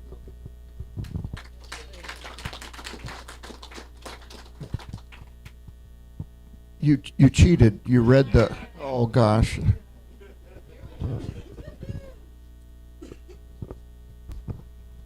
Thanks, Bill. I'm Chris Garber with Pilot Registration. We did 338 planes last year compared to 380 the year before, so we were significantly down. My wife Kim is co-chair of data management, and so she exports the data and did a little bit of a study. In 2022, we had 51 T6s. Last year, we had 72, and this year we had 44. T28s were pretty consistent. T34s had a big spike last year, but otherwise they were consistent. And if it's a weather-related shortage, we started off, we're always on about the 70s on Saturday, when the day we open. Last year we did 160 planes on Sunday and only 132 this past year. And if it's weather-related, they'll eventually. But we never made up that difference. The rest of the days were almost the same. This is the kind of information that our system will give us. Some of you may know Bob Schwartz, next to Fireman Bob.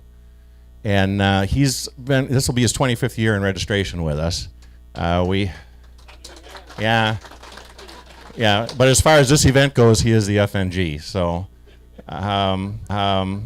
he will be sort of transitioning into Kim's role. She'll be less, but I'll still be there going forward. But anyway, the only reason we heard a rumor that some of the T6s decided to take a pass on the formation clinic in Iowa this year, and the ones that were coming from further away that didn't go to Iowa apparently didn't come up to us. So maybe they'll be back next year. This is the third year using that new software package we got, and the only issue we really have with it yet is that you can register the same plane as many times as you want. This old system would boot that out. If you tried to register the same N number twice, it would say, no, you can't do that. This system doesn't do it yet, and so we have to, and it won't tell us that they're there. We really have to go in, Kim or Bob will export it and go in there and clean up the database, because if it makes the pre-registration numbers look huge, and we wind up taking 15 or 20 planes out that are in there multiple times. Let's see. I believe that's about it.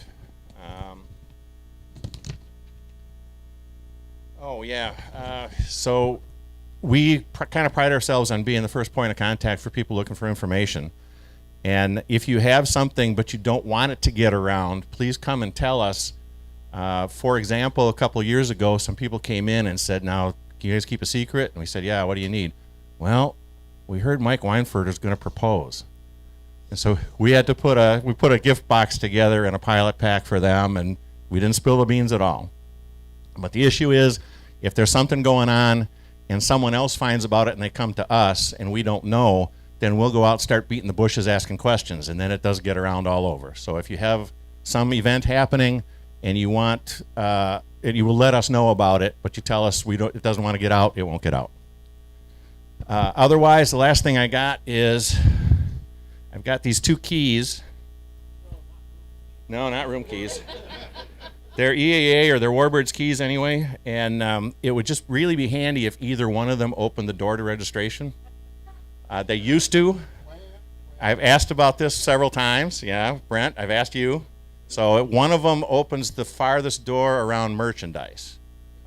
They have each opened a door at some point in time in that building, but none of them will do the front door. So if you can get Cindy and I, Cindy is my co-chair in registration, a set of keys, oh yeah, Bob too, a set of keys that actually open the lock, it would be great. No. There's a reason why we're rekeying all of the doors in Warbirds, and that is part of it, because some of us have what's considered a master key that is supposed to open every door in Warbirds, and guess which door our keys don't work on? Registration? Oh, you're good. Yes, it is. Our keys used to work. Your key at one time probably used to work. It used to. So yes, during this off season, we will be rekeying all of Warbirds, and we will make sure that the appropriate parties get a key to their area. All right. I did think of one other thing. We generally shut down registration about 6 in the evening every day, because from 6 until dark, you might get 2 people. And what we do, our workaround for that is to give the one-time access pass that everybody gets in the mail to each of the area leads, so they have a stack of them. So if someone comes in after hours, they give them that, it'll get them back on the field the next day.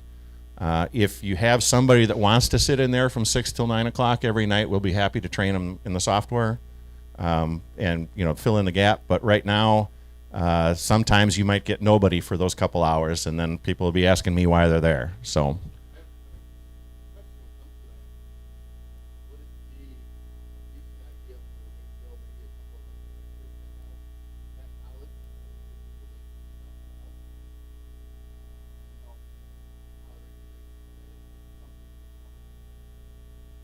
Yeah, we'll be happy to. We'll show up anytime you want and show you how the software works once the computers are all in there. Yeah.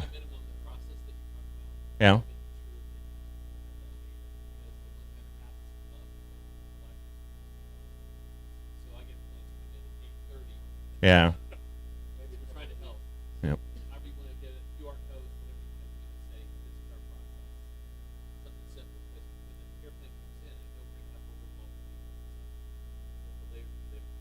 Yeah. All right. All right, and then Kristen will need a Salesforce login for Bob, because I know there's like only 10 of them that we have, and Bob's got turned off after the air show last year. Any other questions?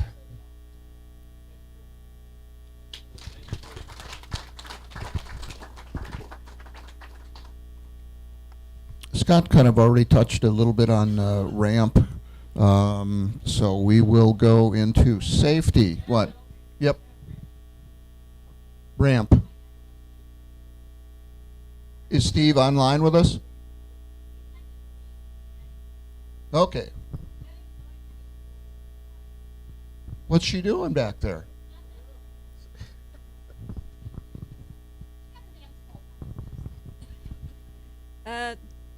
I'm a little new at this, so I'm just going to read this in a very dull voice. We had a great year for 28th anniversary. We had to triple stack our aircraft, and the ramp crew did an excellent job being flexible and safe throughout the week. We would like to give and this is in all caps, huge shout out to the tow teams this year, who were constantly assisting us with moving aircraft as pilots wanted to fly. We could not have done it without the assistance of our excellent tow teams, who I believe were probably sick of all my move requests by the end of the week. Probably. We believe we had a peak total of 27 T-28s on the ramp at one time, but it was hard to track with all the pilots flying so much. We also had a number of first-time to Oshkosh pilots who were eager to fly a lot throughout the week and kept us busy. As for other aircraft, we only had one throughout the entire week, and that was the Grumman C-1 Trader, which operated daily throughout the week. Overall, we had a very successful year on the ramp, and we're looking forward to another great year.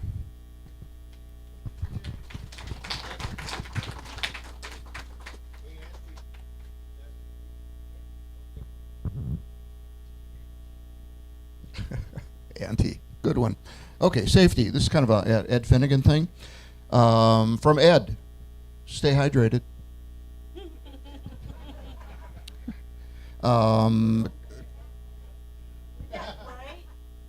All vehicles need to slow down with spectators on the field.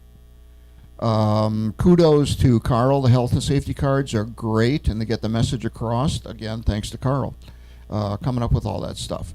All volunteers need to keep spectators from touching. One of the issues that come up is that Vic Stottlemyre had his really beautiful chipmunk down at Show Center, although not in the Warbird area, but at Show Center, and a lady put her small child up there on the wing to change diapers. So his aircraft is in Canadian markings. It was a big Canada year, 51st state, and he was down there, and he was honored to be down there. The minute that happened, he called me, and we had to go down and get his airplane out of there because he said this is not acceptable behavior, and he did not want to jeopardize his aircraft. So just keep an eye on people who are not familiar with aircraft going up to something and going, "Oh, look, this is cloth." So please be wary of that. Let's see, what else? Please remind all campers where to go in case of violent weather. We have the Baugh Building, Jowett Hall, and any merchandise building. These are hard structures. The Baugh Building is our hardened structure. It's a steel building. So if you need to, if you feel you need to get out of your campground, that is our area for people to go to.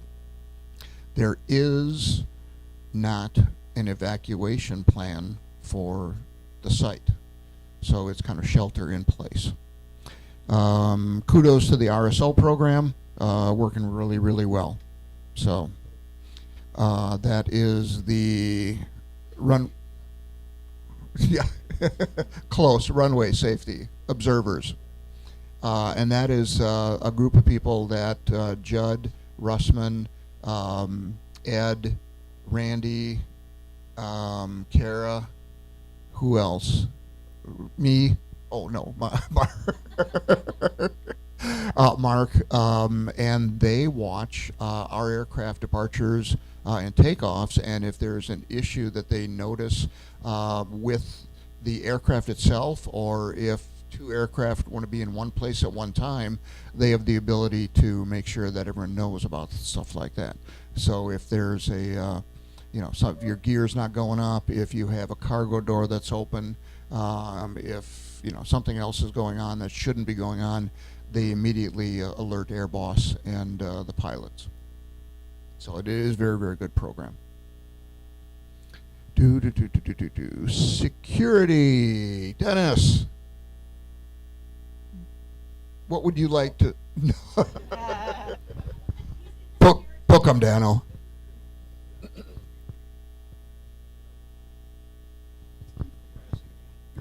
And rightfully so. Good morning, everyone. Yeah. Hold it close. Okay. I'm Dennis from Security, and last year we had kind of an interesting year, which I know every area does. We had some things that we had to deal with that we normally don't have to deal with, and one of those was that the EA did not put up a fence line by Director's Row, which made it a little difficult when we swept the field during the entire week to keep people from filtering into the Wabird area and the liaisons. So we tried to do the best that we could to secure that area with what we had. The CAPs, the Civil Air Patrol cadets, were very, very helpful. And along the lines of that, I talked to Major Hiller with the CAPs, and tentatively, for those of you who need assistance from the CAP for setup, they will start on Friday before the convention. They will be available from 7 a.m. until 5 p.m. on on Friday, Saturday, and Sunday. If you need their assistance, please let me know. I'll give you my phone number again, in case you didn't if you lost it. It's area code 219-608-9932. And if you will text me your area and your name, I will get a hold of you. I would appreciate about an hour advance notice, if you can, so that we can get the CAP cadets arranged, because they're also working in other areas. So they are there to assist us, but they assist with every other area too. And I know Kirsten uses them, and we'll make sure, you've pretty much already on the schedule. Merchandise, I don't know if you need the help of the cadets, but you seem to be pretty well set up before. Yeah, I know Peg is usually pretty organized. Yeah, by so. the time they get here, we're done. Right, yeah. Can you re-say your phone number one more time? 219-608-9932. Okay. For Rhonda, I have some other signs for along the roadway, which are going to be marked both sides, no parking. Okay, I think that's helped. Okay, for Ben and Warbird and Warbird Alley, I'm getting some more larger signs for the carts. No carts on the Warbird Alley. So we've got those in place, and this year we're gonna make sure that fence is on Director's Row, right? It usually is. We had asked, our instructions to them this year was, don't put it up until all the vehicles are in, then please come back and put it up. They forgot part 2. Yep. Well, this year, have them put it up, we'll take it down. And we'll put it back up. I have people that are experts with the post pounder, so, I need that fence there. That was kind of chaotic. So, other than that, if there's anything that security needs from you, or you need from security, okay, if we need it from you, we'll ask you. But if you need it from us, please let us know. And are there any other questions? Fantastic. It's back to you. All right. Simulators. Simulators. They had a really, really good year. Sorry, I don't have any numbers, but again, it's just a tremendous program. And the building has 5 simulators in it now, the Redbird simulators, and they just run a ton of people through there. So just an exceptionally good program. Yep, we have 5 simulators in there. T6. I think there's some guy named Matt Bongers.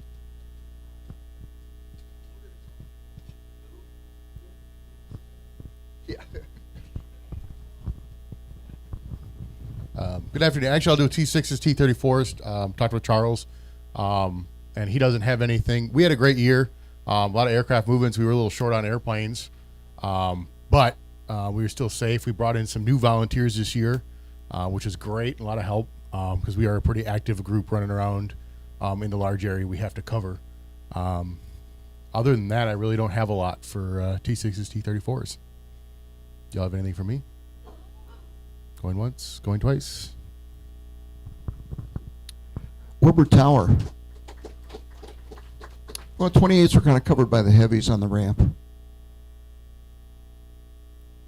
That was Steve Kinney's report. Hi, everybody. How are you? Good? Still awake? Need a bathroom break? Any questions? Nope. How about Okay, you, bye. Mike? Yeah. How about some peanut butter? New call sign, Mr. Peanut. That's what I'm going to call him. Yeah. Yeah. Anyway, Warbird Tower, we had a pretty good year. Did a fair amount of extensive repairs to it, actually. Thanks to Kristen and Bill for coordinating with the people of EAA to get those things done. New window moldings around the tower cab, new door, which was needed, and new carpeting that I installed. So all that has been taken care of. We have a new item up in the tower. You might have noticed it. We tested it last year towards the second half of the week. It's a light bar system with LED lights in the windows of the tower cab. And what this idea was is to let you know the status of the Warbird area during the week and also during the air show. And there's 3 light bars in the main windows of the tower. And when there's normal operations going on the ramp and in the area, there will be green, solid green.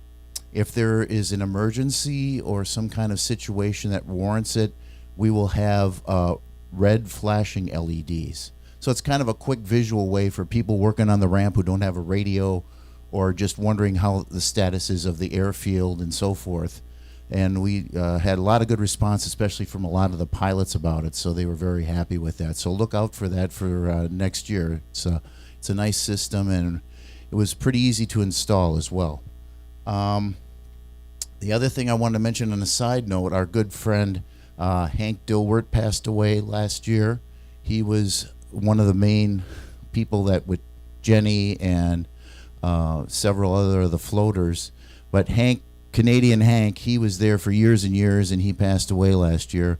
We are getting a brick, right, Kristen? Yep. Yeah. And also, I just talked to El Chocko about having some chocks, memorial chocks made for Hank. So just to give you an update on that, because I kind of helped out with that project. Overall, our coverage in the tower was good with the personnel that we had. So I am appreciative of that. If anybody would like to volunteer to help out in the tower, only requirement is if you have any pilot experience, if you have good communication skills, that kind of thing. We would like to have a couple more up there just to have a backup for personnel for different shifts. One thing that was really concerning last year towards the end of the week, for those of you who know, there was a T-34 that took off unauthorized from runway 31 or 13, and that is normally closed. And Jenny was down there, and I was up in the tower cab along with several other people who you may know, Grant and myself and several other guys. And this guy in his T-34 took off the closed runway, which is used as a taxiway, southeast bound, and that was we averted a big problem there. He was later tracked, and he landed somewhere outside of Chicago. But one thing, I've never seen anything like that in all my years coming up here, where we've got a lot of mayhem going on normally, but something like that is, I mean, that's off the charts. So if anything, always, if there's a new pilot on the field, especially in Warbirds, and they don't understand the procedures, try and find someone like a ramp lead, a director, myself, or whoever else might be available to assist them with the proper procedures for arrivals and departures. But in this case, it was a departure, and it could have been a disastrous accident. So always be alert out there when you are working the ramp, for you rampers out there and all the volunteers, of situations that could develop. But that was amazing that no one was hurt or worse. So that's about it. Needs and wants for the year for the tower. We're looking at getting a new air. We need a new set of air conditioners or a air conditioner up there. The PA system is in need of a repaired speaker. That's right. Bill Miller's working on it. Thanks, Bill. The other Bill. And I'll do the normal maintenance beforehand with paint. And like I said, if any of you are interested or might know if somebody might be interested with the skills we're looking for to come up there and help out with what we do, I sure would appreciate it. And that's all I got. Any questions? Questions for moi? Anybody? Yes, sir.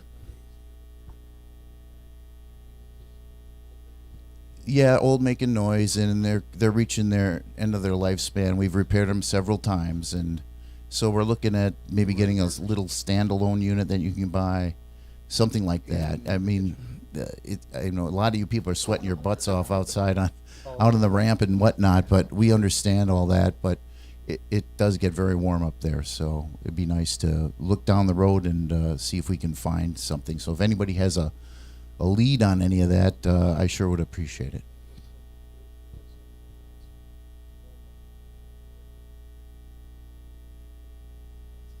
Yeah. Okay. All right, well, I'll keep looking for it too. Yeah, Greg. Yeah. Greg?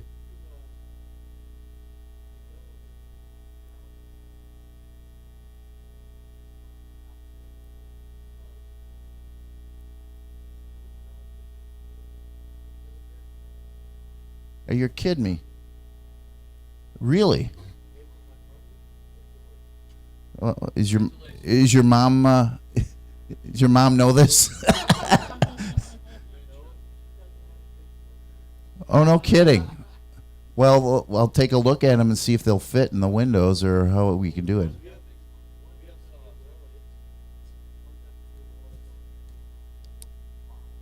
Oh man, well our current units are probably 15 or more, so.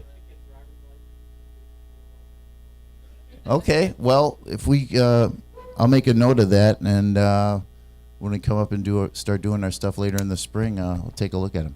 Yeah, all right, thanks buddy, I appreciate it. All right, that's all I have. Any other questions? It has been what? Oh, I get it. Okay, all right, I didn't want to mention. Many a moon ago, before a variety of you had been volunteering, there was another interesting departure off of what is now 523, and that was by a P-51, which took off towards the northeast.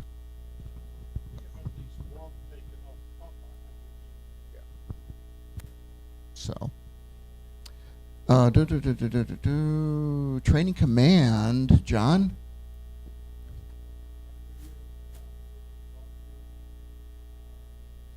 Any questions for training command? Okay. Tram tour program. Mike.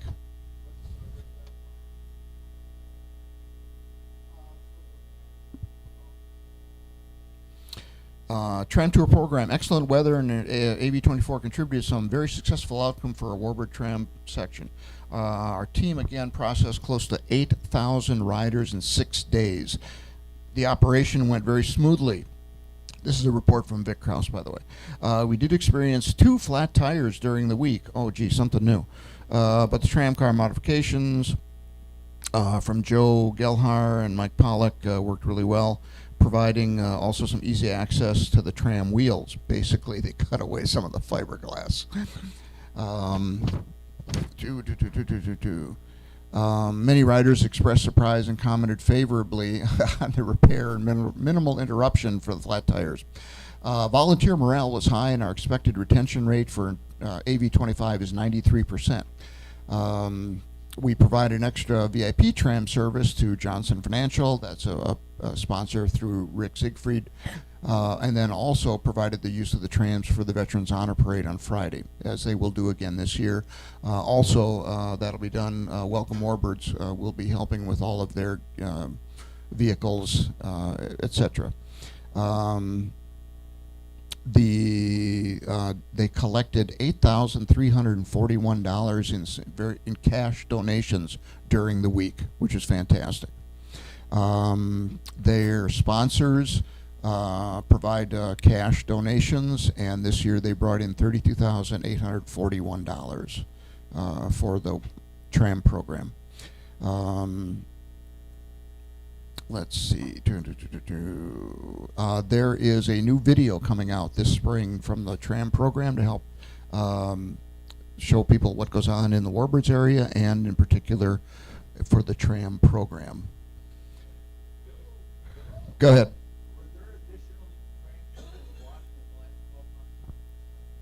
In the last 12 months, no. It's been a couple, 3 years.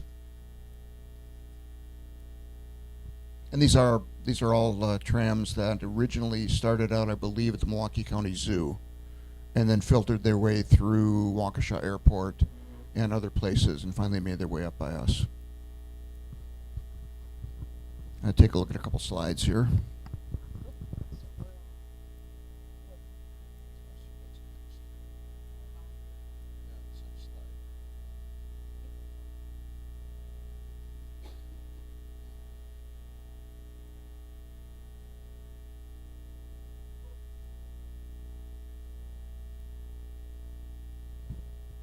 Volunteer training, Carl.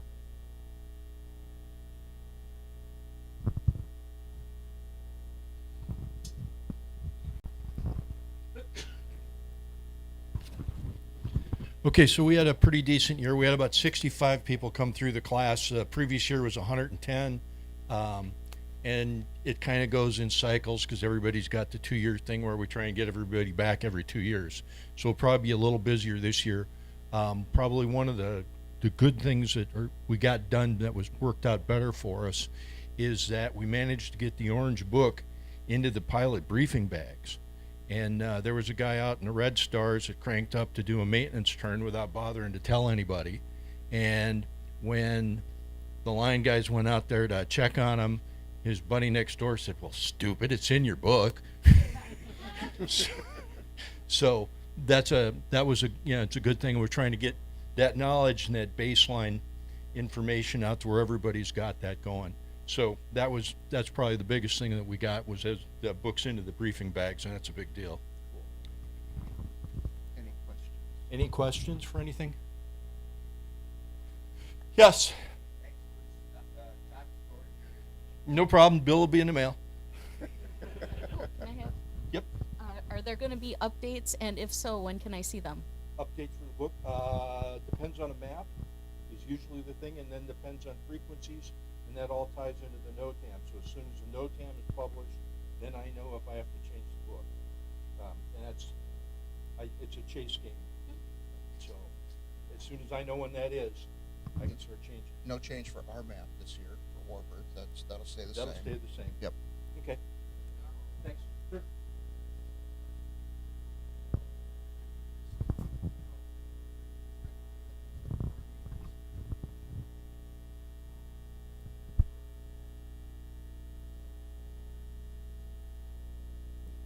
Yeah, that's always a challenge as well, and the problem, and the same for Denny and security, and in both cases we've got the challenge.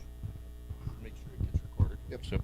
So yeah, the phone number is always an issue because they're doing burner phones, and then the burner phones nobody tracks, and if it was me, I just stencil tower on the phone so it always goes back, but it's a problem because they all get turned in. So another thing we could do is give them all a Google number, and those stay active all year long, and they never go away unless you stop using them. So all you gotta do is text your friend once a month saying, "Hey, I'm just texting." Okay. So we can take a look at trying to solve that. As soon if I know what a number is, it'll be in the book as soon as I know. It's just a challenge of getting them to where we get a consistent something. I'm gonna work on something. Okay, we'll coordinate that out and see if we can't make something make sense. Yep. Welcome, Warbirds. Welcome, Warbirds. Bill.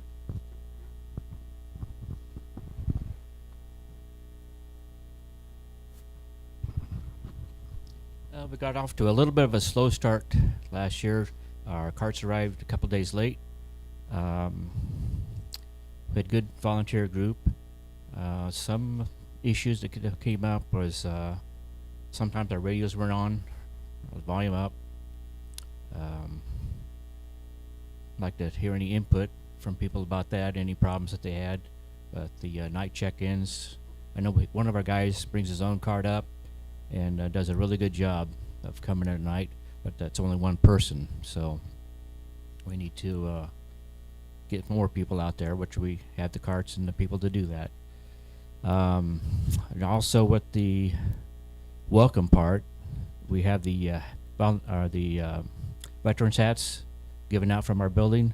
That's supposed to be one hat per veteran, and we ran out of hats. It's kind of tough to tell a veteran that he didn't have a hat because we ran out. And we've had people trying to come and get one for their brother and stuff like that, or multiple hats handed out, and that's not the best thing to do. I was told one hat per person. So let me see. We also, I guess Tricia's in charge of the membership tent, and is that right? Sure.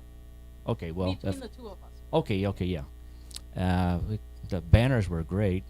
There's a big turnout there to sign up the banners, the veterans, once they pick a hat up, or sign the banners first, then come pick a hat.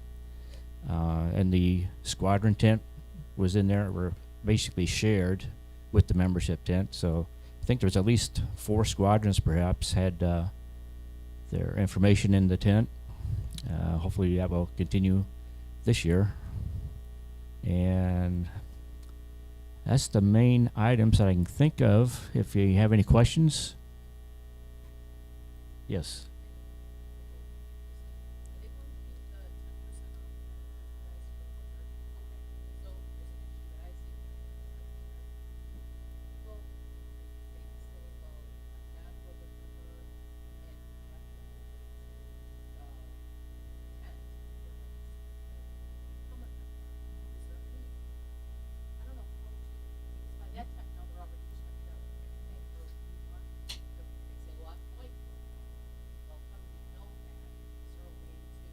So the year before last year was great because we had a membership table inside of the merchandise building.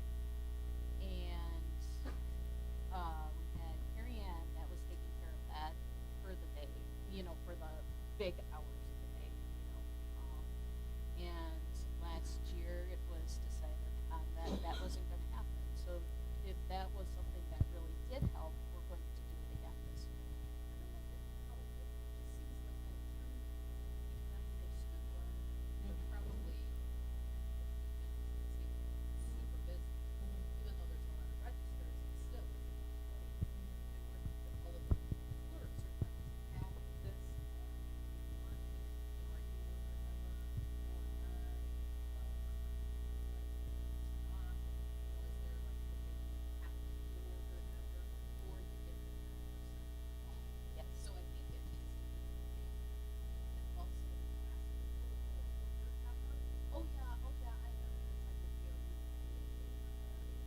Should be hard. A lot of people don't.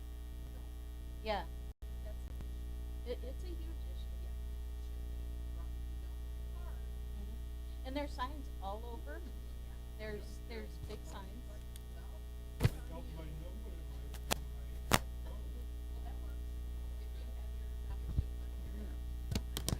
I know a lot of clerks are, they're not. Stacy?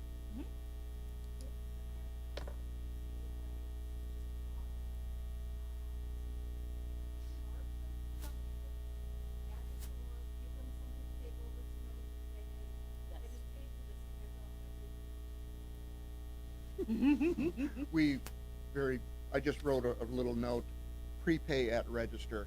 Then the register gives the receipt, here's your payment for your membership, present this to the membership people, they will complete it, boom, have a nice day. Yep. And there's no reason we couldn't just do that at checkout too. They just hold on to hold on to all of the information too. It has to stay within the same register. So we wouldn't be able to pay for it at the register and then send them over to membership per se, unless they were able to bring all the membership slips back to that same terminal that was used. But yes,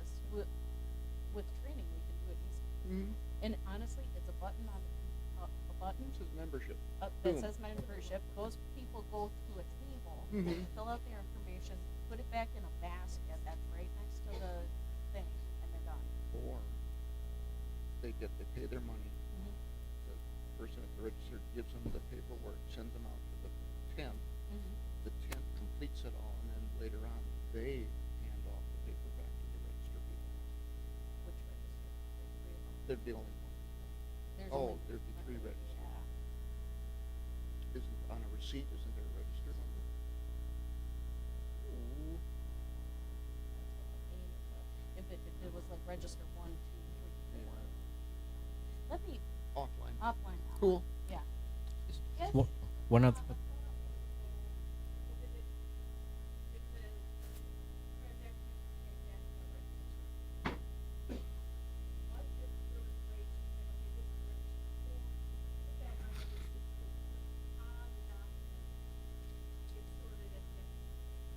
No, we could put X. Yes. Yeah, you could just write it on there. We could give a stack that just has 250, 200 pounds. Yeah.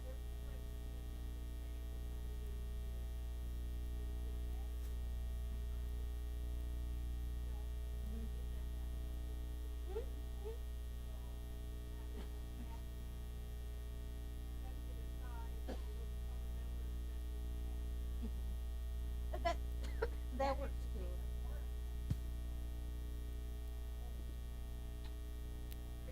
And I think last year that was done because the registers weren't working the minute the store opened. And so there was no register open for people to check out. And that was.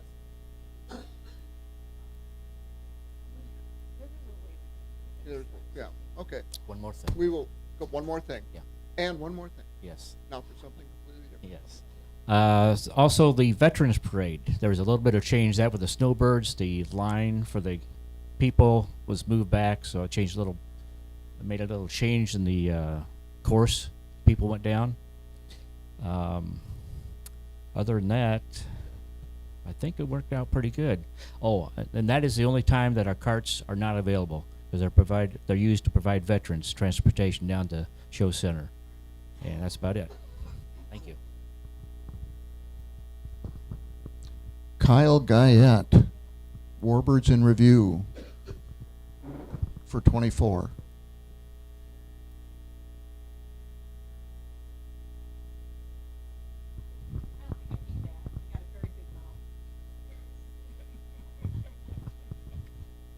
First of all, on behalf of Connie and everybody that works in Warbirds in Review, I just can't thank you all enough because you are a big help to make us successful.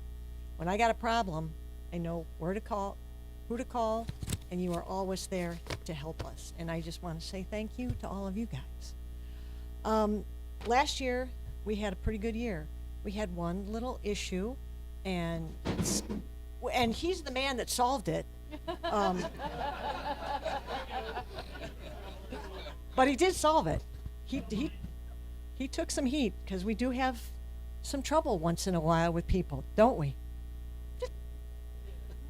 But overall, we had 11.5 million people watch just that week online. Right now, with the archive versions, we're well past 12 million. So that's pretty good. So people know about us. They want it. People call now to be in Warbirds in Review. We don't even have to go look for anybody. But Connie did say I could tell you a few things. It's not for publication, as she always says. We're not there yet, though. This is only 2024. I just use that for thinking. Your turn is up for 2024. Don't talk about 2025 yet. Oh. That's later. Oh, I'm sorry. Is that blonde? Shut up. I thought I was doing give me a break. Gray your hair, man.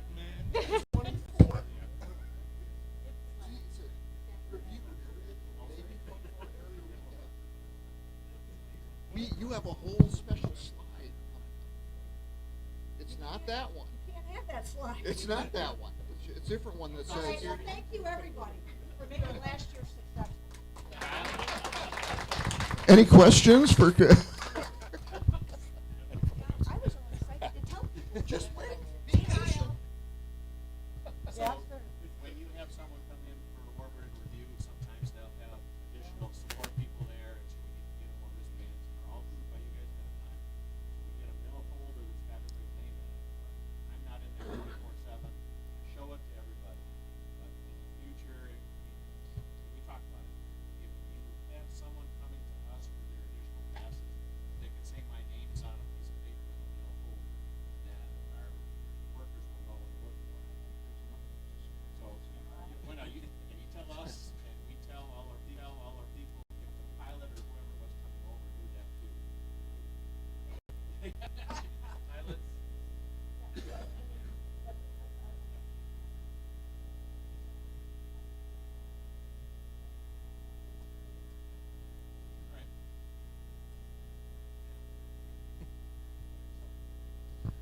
Just a few notes. We had a great year last year with Ron McElroy at the helm of Warbird Alley. He could not be here, so just a few notes to share. We had a lot of diversity of movement, as we always do, and I believe we had a lot better communication with all of the areas. Tower letting you know when we had arrivals coming straight to the alley. All the areas when we had movement or had to taxi aircraft over. I felt we did it a lot more efficiently and a lot more safely last year. Security, Dennis, those signs have been fantastic. We saw a significant reduction in the amount of carts. Security that was out there was fantastic, keeping everybody away and keeping that Papa exit closed. Yeah, that helped significantly keeping everything clear when we clear for the air show. So, and then outside of that, we just look forward to working with everybody that's coming this year. So that's it. So thank you.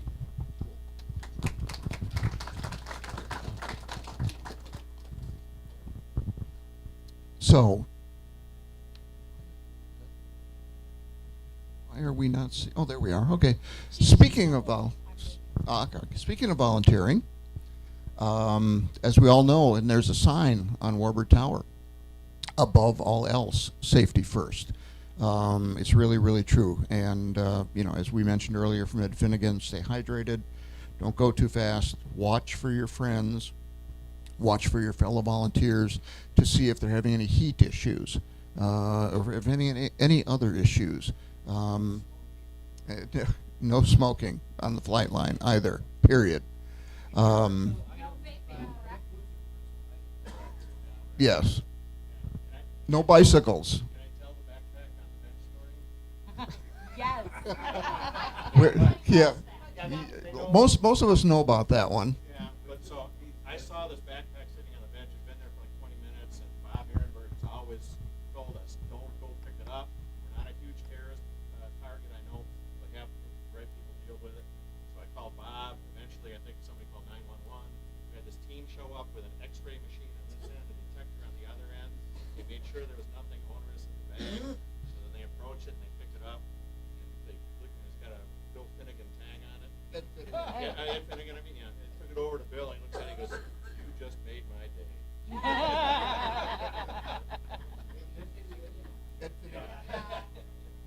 Ed Finnegan at the time was actually over in Area 51. So I called him and I said, Ed, can you come over to the area just behind Warbird and Welcome Warbird building for a minute? We need you over here. I didn't tell him the rest of the story until he got there. There were at least 5 officers there. There was a canine unit there, and fortunately one of our younger volunteers got to pet the land shark, as they are called. So that was really, really cool, and Ed had to drop and do 20. I saw it from the ramp. We have video. So, but it's key things. Enjoy the event. We come there, people look at us and they go, you go there and you work all week long? What the heck is wrong with you people? It's right there, the little red dot. Have fun. We do this for fun.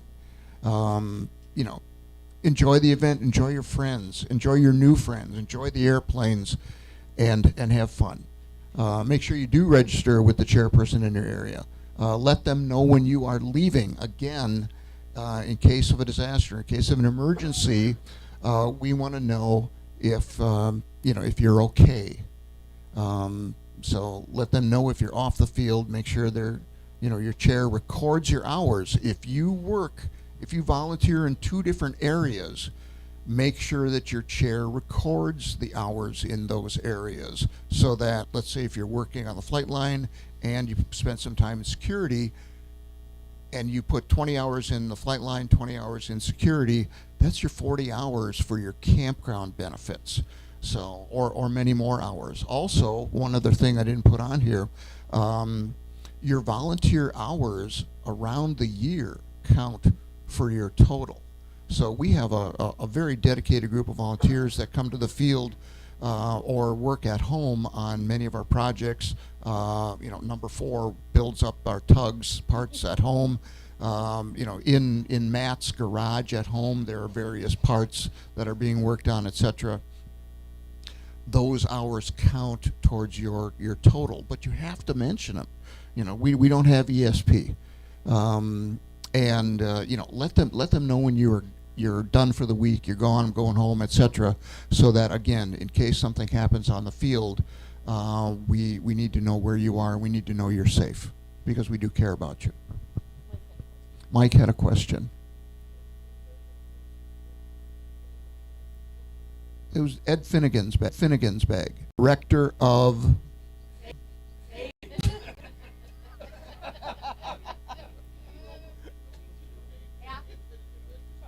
After that happened, we had twice.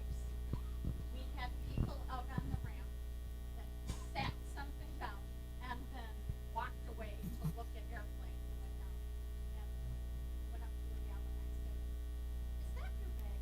It was about 15 feet from her. She goes, "Yeah, but I'm looking at the planes." And I said, "In today's environment, it's a really bad idea." Yeah, on an airport. This is an airport. Okay. What's our next slide? Next slide is Kyle. For Warbird and review. No, don't we have other highlights first? I don't know, that's what. Go above that one. Above. That was my notes. That was your notes there? Yeah. Okay. That's nice, but So we're going to go back to Kyle already? I guess. Oh my God.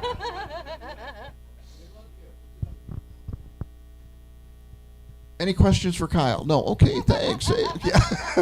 We're ready now. Look, Kyle, your own slide.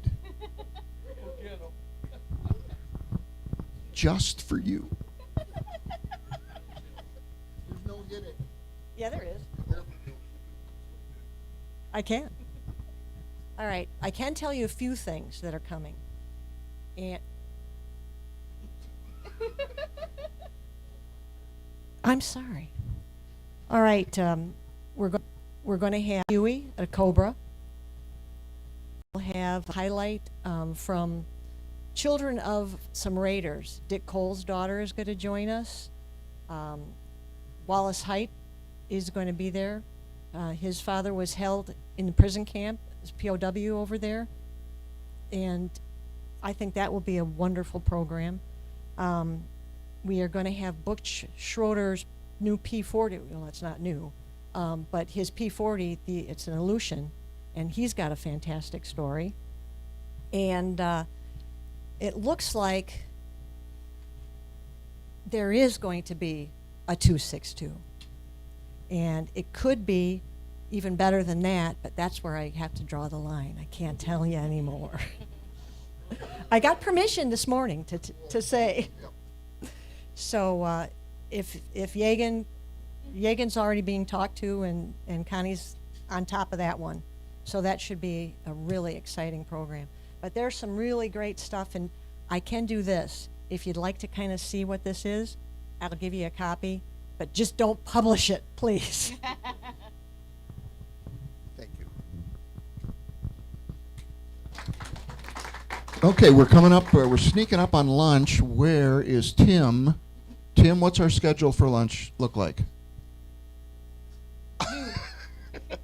He shrugged his shoulders. I think Carl's working on that. Is Carl, you're working on lunch? Yep. What's our schedule for serving, to start serving?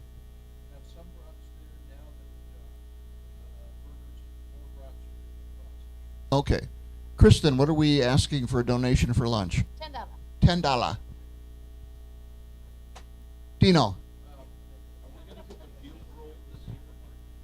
We will ask again to get the field rolled, except Area 51, just to irritate Rhonda.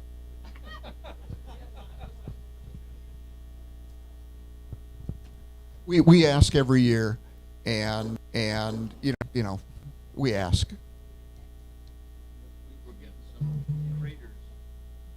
Yep.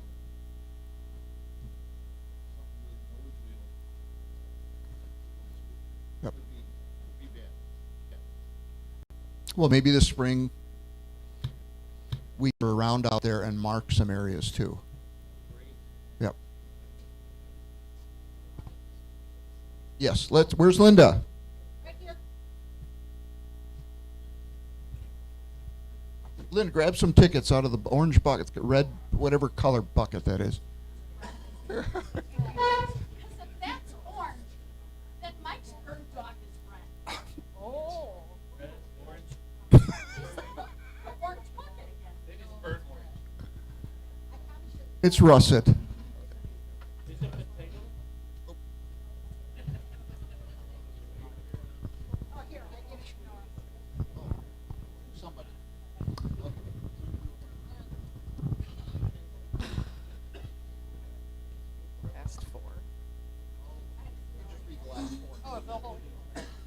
All right.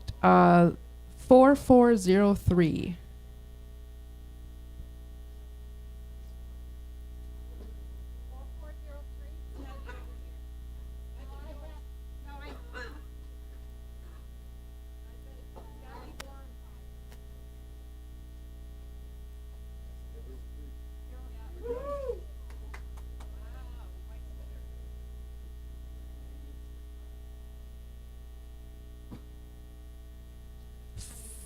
Four, 392.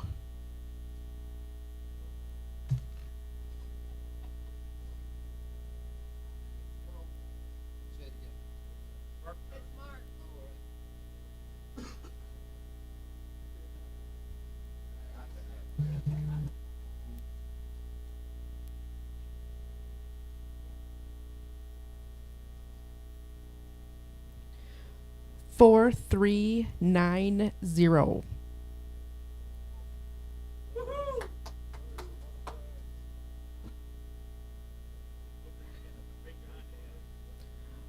Four, 482.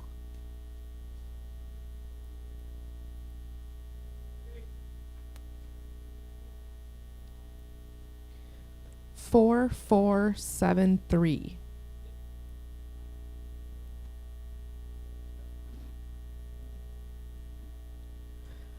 4415.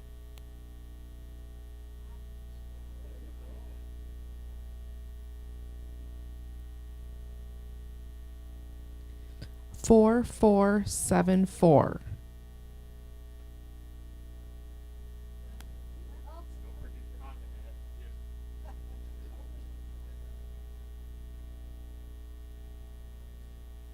4455.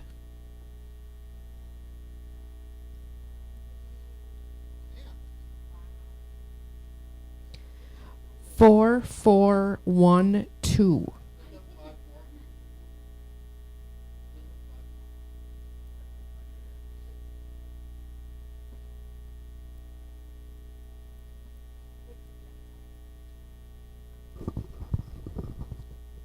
4412. Don't forget your Honda hat.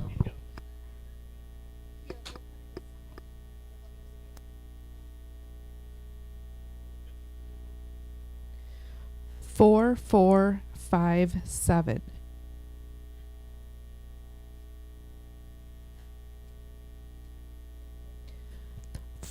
4442.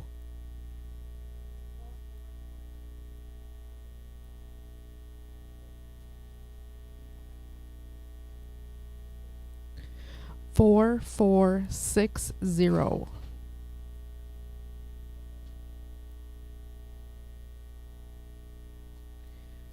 4477.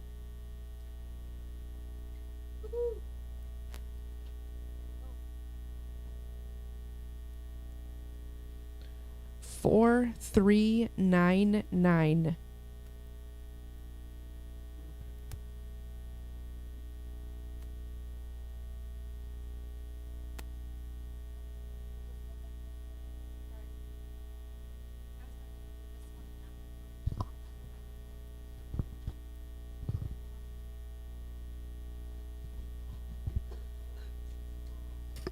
'The Basler key fobs, you can just walk over there and grab one or two or, whatever. Don't forget your Honda hat. There are also a few other, there are some lift lanyards that you can grab as well, just at your leisure. And here we have an opportunity for a really cool collection, a bundle, as it were, of Old Crow items. So we have a bundle, and I'm wondering if we wait till everybody's in, that's even making, we do this right after lunch when everybody's in? Dave and Matt, and there's a couple of them outside. So I'll just tell you about this, but we'll do this right after lunch. We have an Old Crow shirt, Hawaiian shirt. We have a bundle. We have the chalk, there you go, a chalk. And then we have a 4-pack of beer, and then also a signed Old Crow, but by label for the bottle that's signed by Bud. And we'll do this after lunch. And this is going to run starting at 150. So this one is going to be 150 for the bundle. But I'm going to leave this up here so that I'm going to give these to you. These are the ones that weren't in here. Medium. Okay, I was just alerted that the burgers will be about 15, 20 minutes. They're working on them. So we have an opportunity to look at Linda auctioning off some more items.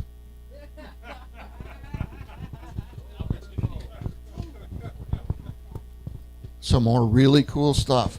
We have a very special item here for someone from the Chattanooga area. Anybody from the Chattanooga area that would like to make an offer on a really cool mug/tumbler? Not that anyone named Dave is into photography. And another for Chattanooga Dave. He alphabetically, because Shawano comes after Chattanooga in the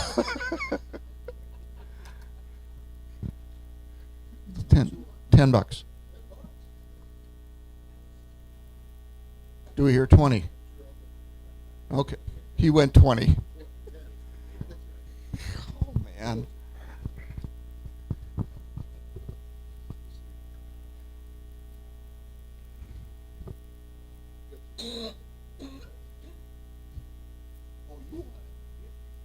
See, it was 20. Okay, where's Kirsten? Somebody stole Kirsten.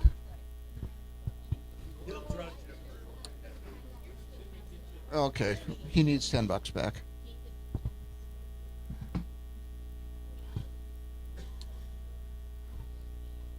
Oh, here we go. A Wisconsin-sized Hawaiian shirt.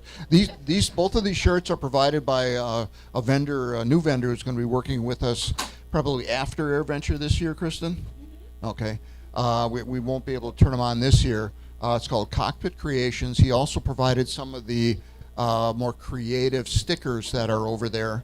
The guy is a a pilot for, we'll just say, an upside down airplane company, and and excuse me, upside down airline, and he does this on the side. He is an artist.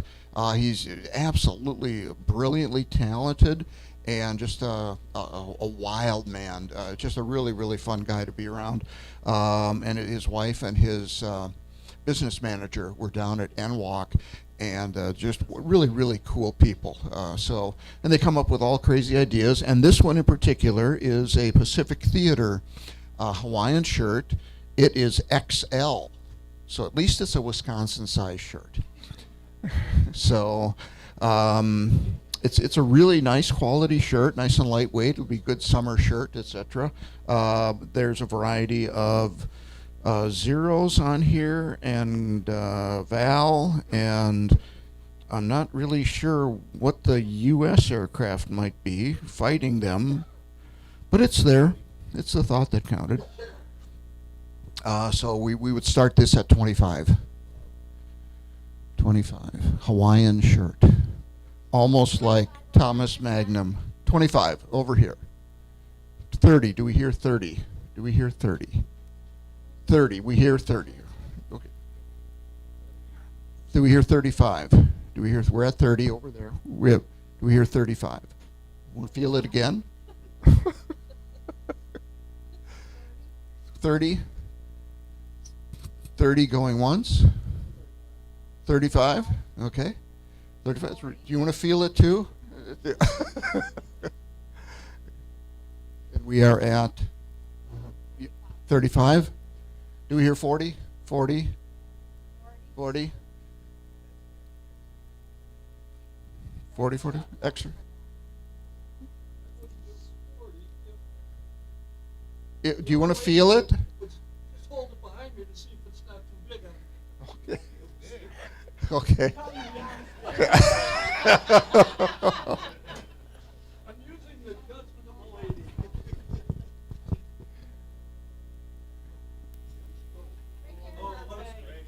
Oh, it goes with your eyes and everything. It's just perfect. I'm sticking with 40. Okay, do we have 45? 45? 40 going once?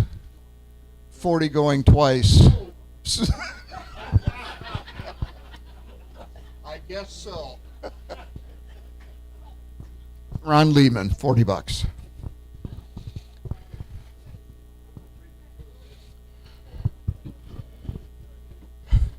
We have another lift tumbler. These are really cool tumblers. They're not real smart because remember, they keep your coffee cold and your sodas warm.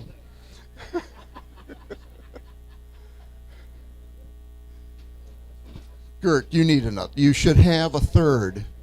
Well, in case you have a guest over. 10? Okay, we have 10 over here. Do we hear 20? Do we hear 20 for a lift tumbler? Lift tumbler. We have 10. We have, how about 15? 15? How about 11? Sold for 10. Pay the lady.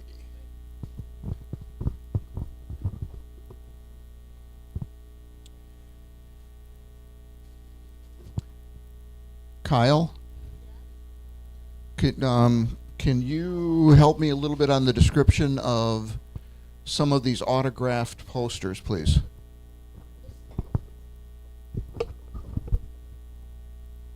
This one was when we had Panchito honoring, we said, the greatest generation.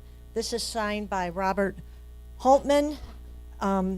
He was one of the speakers, and he's a lovely man. He's still alive. He's 101. He's up from Minnesota. Mr. Holman, I should say. I said Holtman, sorry. And so I asked him to sign that. And then I have another one from another Warbirds interview. This is signed by Lucky Luckadoo. And he's 103, I think. I've lost track. But so Lucky signed that for us. And just for these, they did these for functions like this. And then I have a little tiny data card from Lucky as well, and he signed. So that's what I have. 10. Start out at 10. This is Lucky, the little data card. I just 10 is fair. That's fair. I'm very fair. That's fair. So $10 for any 10. Which all right? 10. Which one? Would you?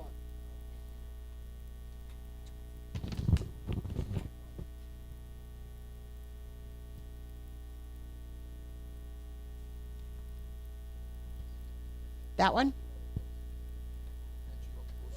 The poster? No, that's it. That's it. So 10? Anyone 15?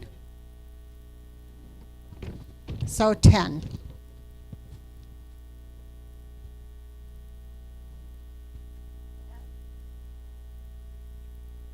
Okay, no change yet. So then we have the lucky ones. We have the poster and the data sheet. Each are going for 10. 10 for the poster. Okay. 15. Hey, we're just going to give them to you. So then we have the two data well, we'll do the one, or do you want to do the Bud Anderson label signed? 10.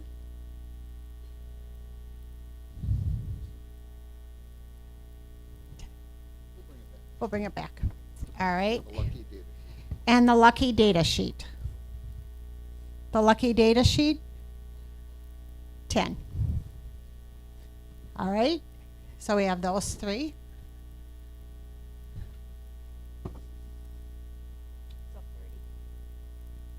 So I was told, okay, we'll do I was told on these that if we sell this one, if you want, he has other ones, he would be happy to exchange this for a different one. Is that correct?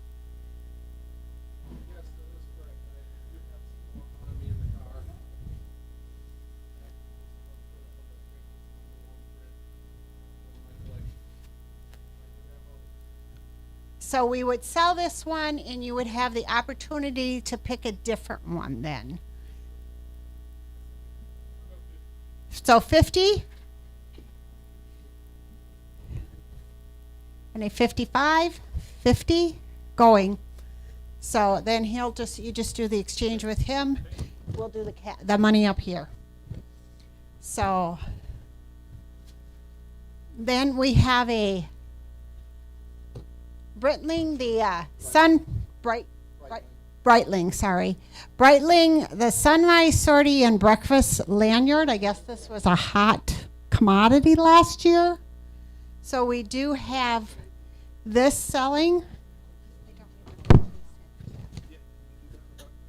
So what did we say for that one? Do you remember what we said for that one? Kyle, what were we selling this one for?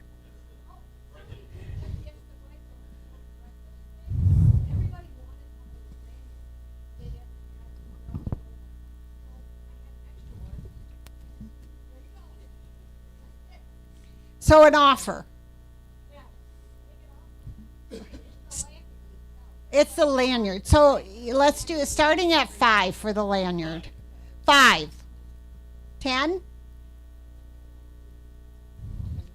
So 5 it went. The lanyard. The Breitling.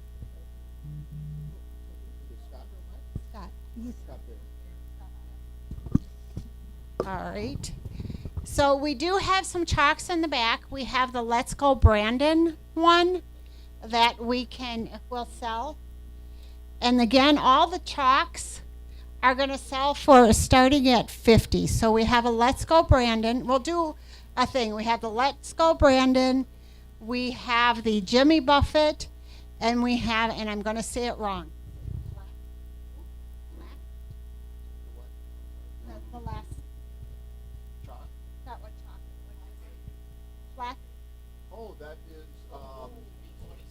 The B26.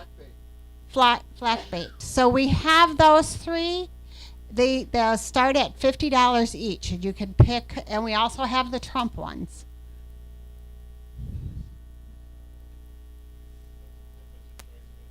It's a choice of any of them. Okay, so 50 for the Trump. It's yours.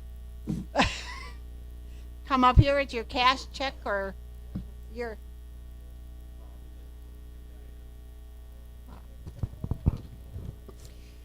We do. Which one? You want me to try one of these? All right, we have a P40 Warhawk shirt from Mike Anderson, and they are. I did write that down. That's extra large. And those are going to start at $15. Anyone $15 in the back? $15, $20? $15? Going once? Going twice? Sold. You'll have to come and get it down. It's above my head. I'm not reaching them. So I think Matthew wants the other one, so we'll make sure that one goes.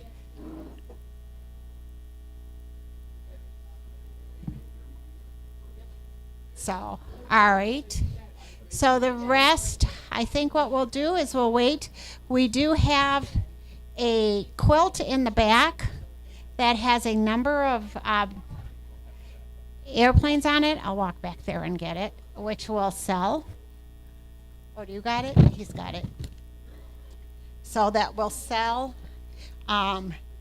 It's a handmade quilt. It's, oh, we got these. So there's the quilt, Jenny. A quilt. And that one we're starting at $25. Or a lap quilt. $25. Anybody going 30?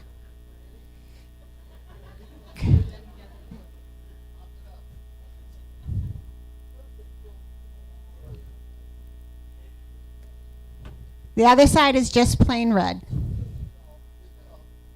Oh, it's got the ties. Oh, that's true. Thank you. I'll wait for after. 25.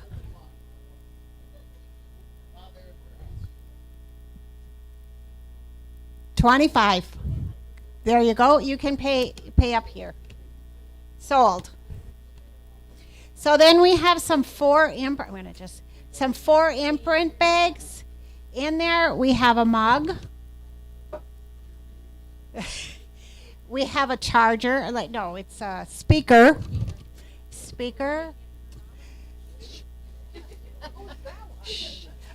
A water bottle. Oh, thank you. A little bag that you can put like your glasses in.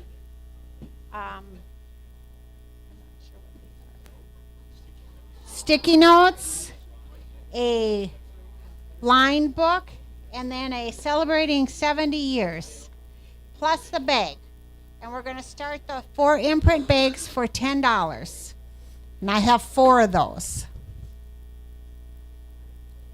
One. Anybody else? It's yours. Nothing.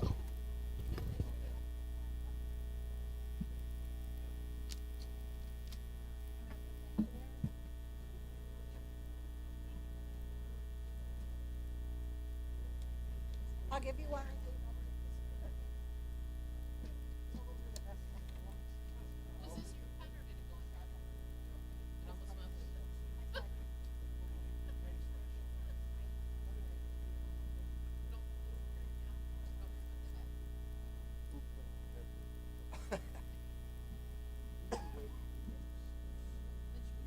Oh, I was going to finish after lunch. You know what? Perfect thing for before lunch.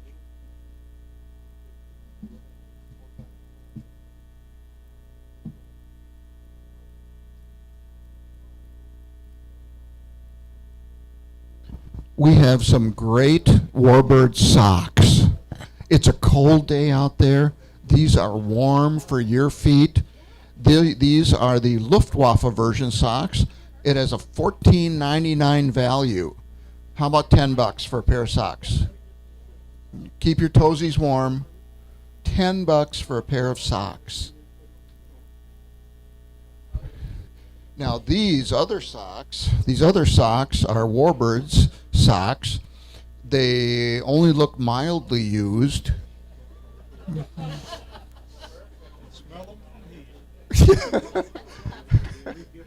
Gert can smell them from 3 feet away. So these are special socks. 15 for 2 pair. 50, such a deal. Such a package deal. Over here, socks. Linda bought them. She'll wash the 1 pair first, of course. Yeah. Oh, then don't wash them. Yeah.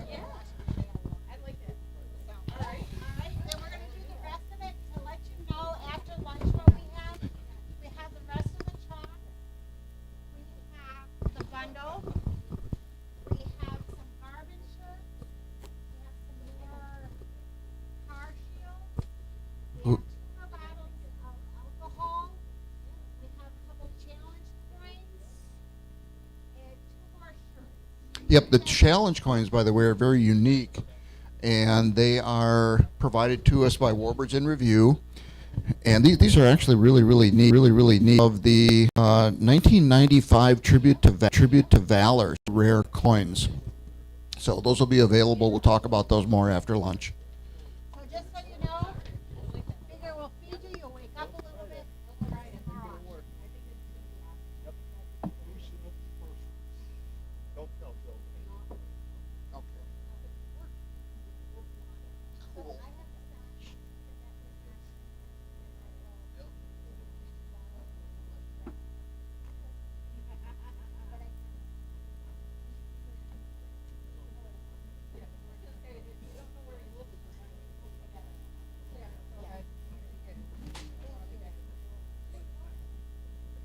Before we get flooded.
I got an L 39 key.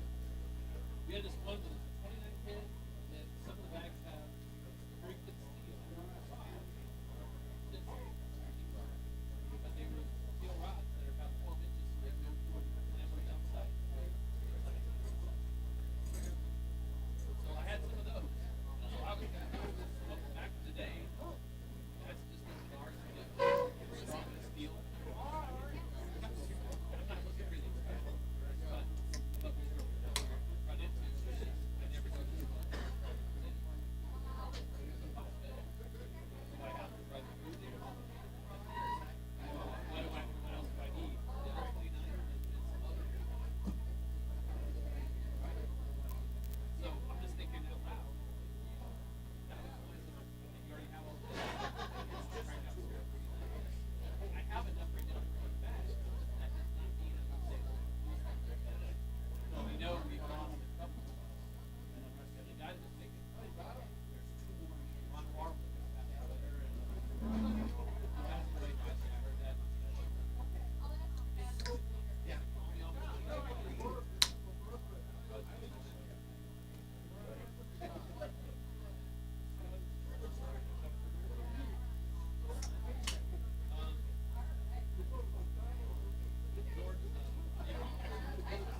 No,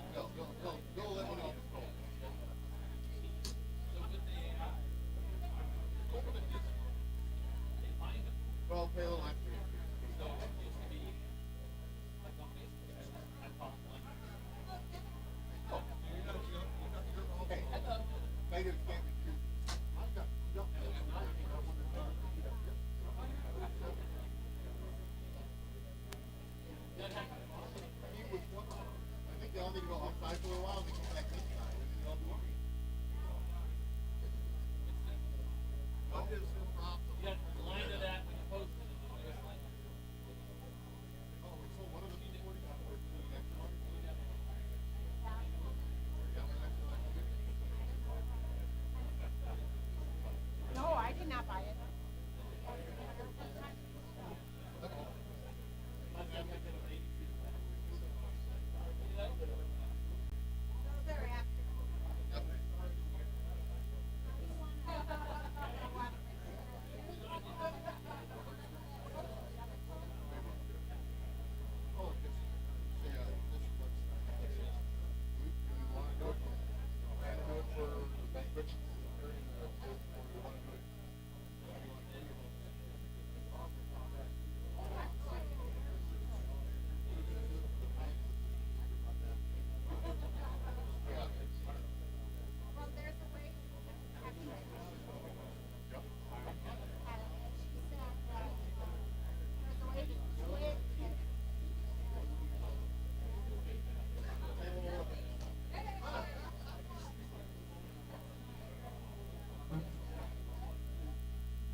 Check. Hey. Hey, folks, there's still a lot of food left, so if you want second brat, just go up there and get you one. Hey, Kristen.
Oh, hey, there we go.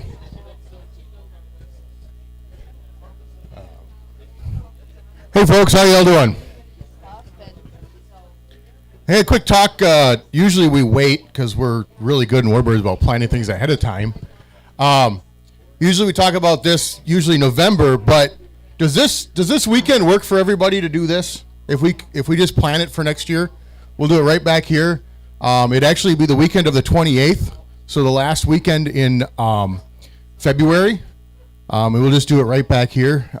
Steve Owen, wherever he ran off to. They've been gracious to let us use this. We think it's a great facility. So if nobody's got objections? What? Yeah, all in favor say aye. All right, perfect. So next year, weekend of the February 28th, last weekend in February, we will be right back here for midwinter.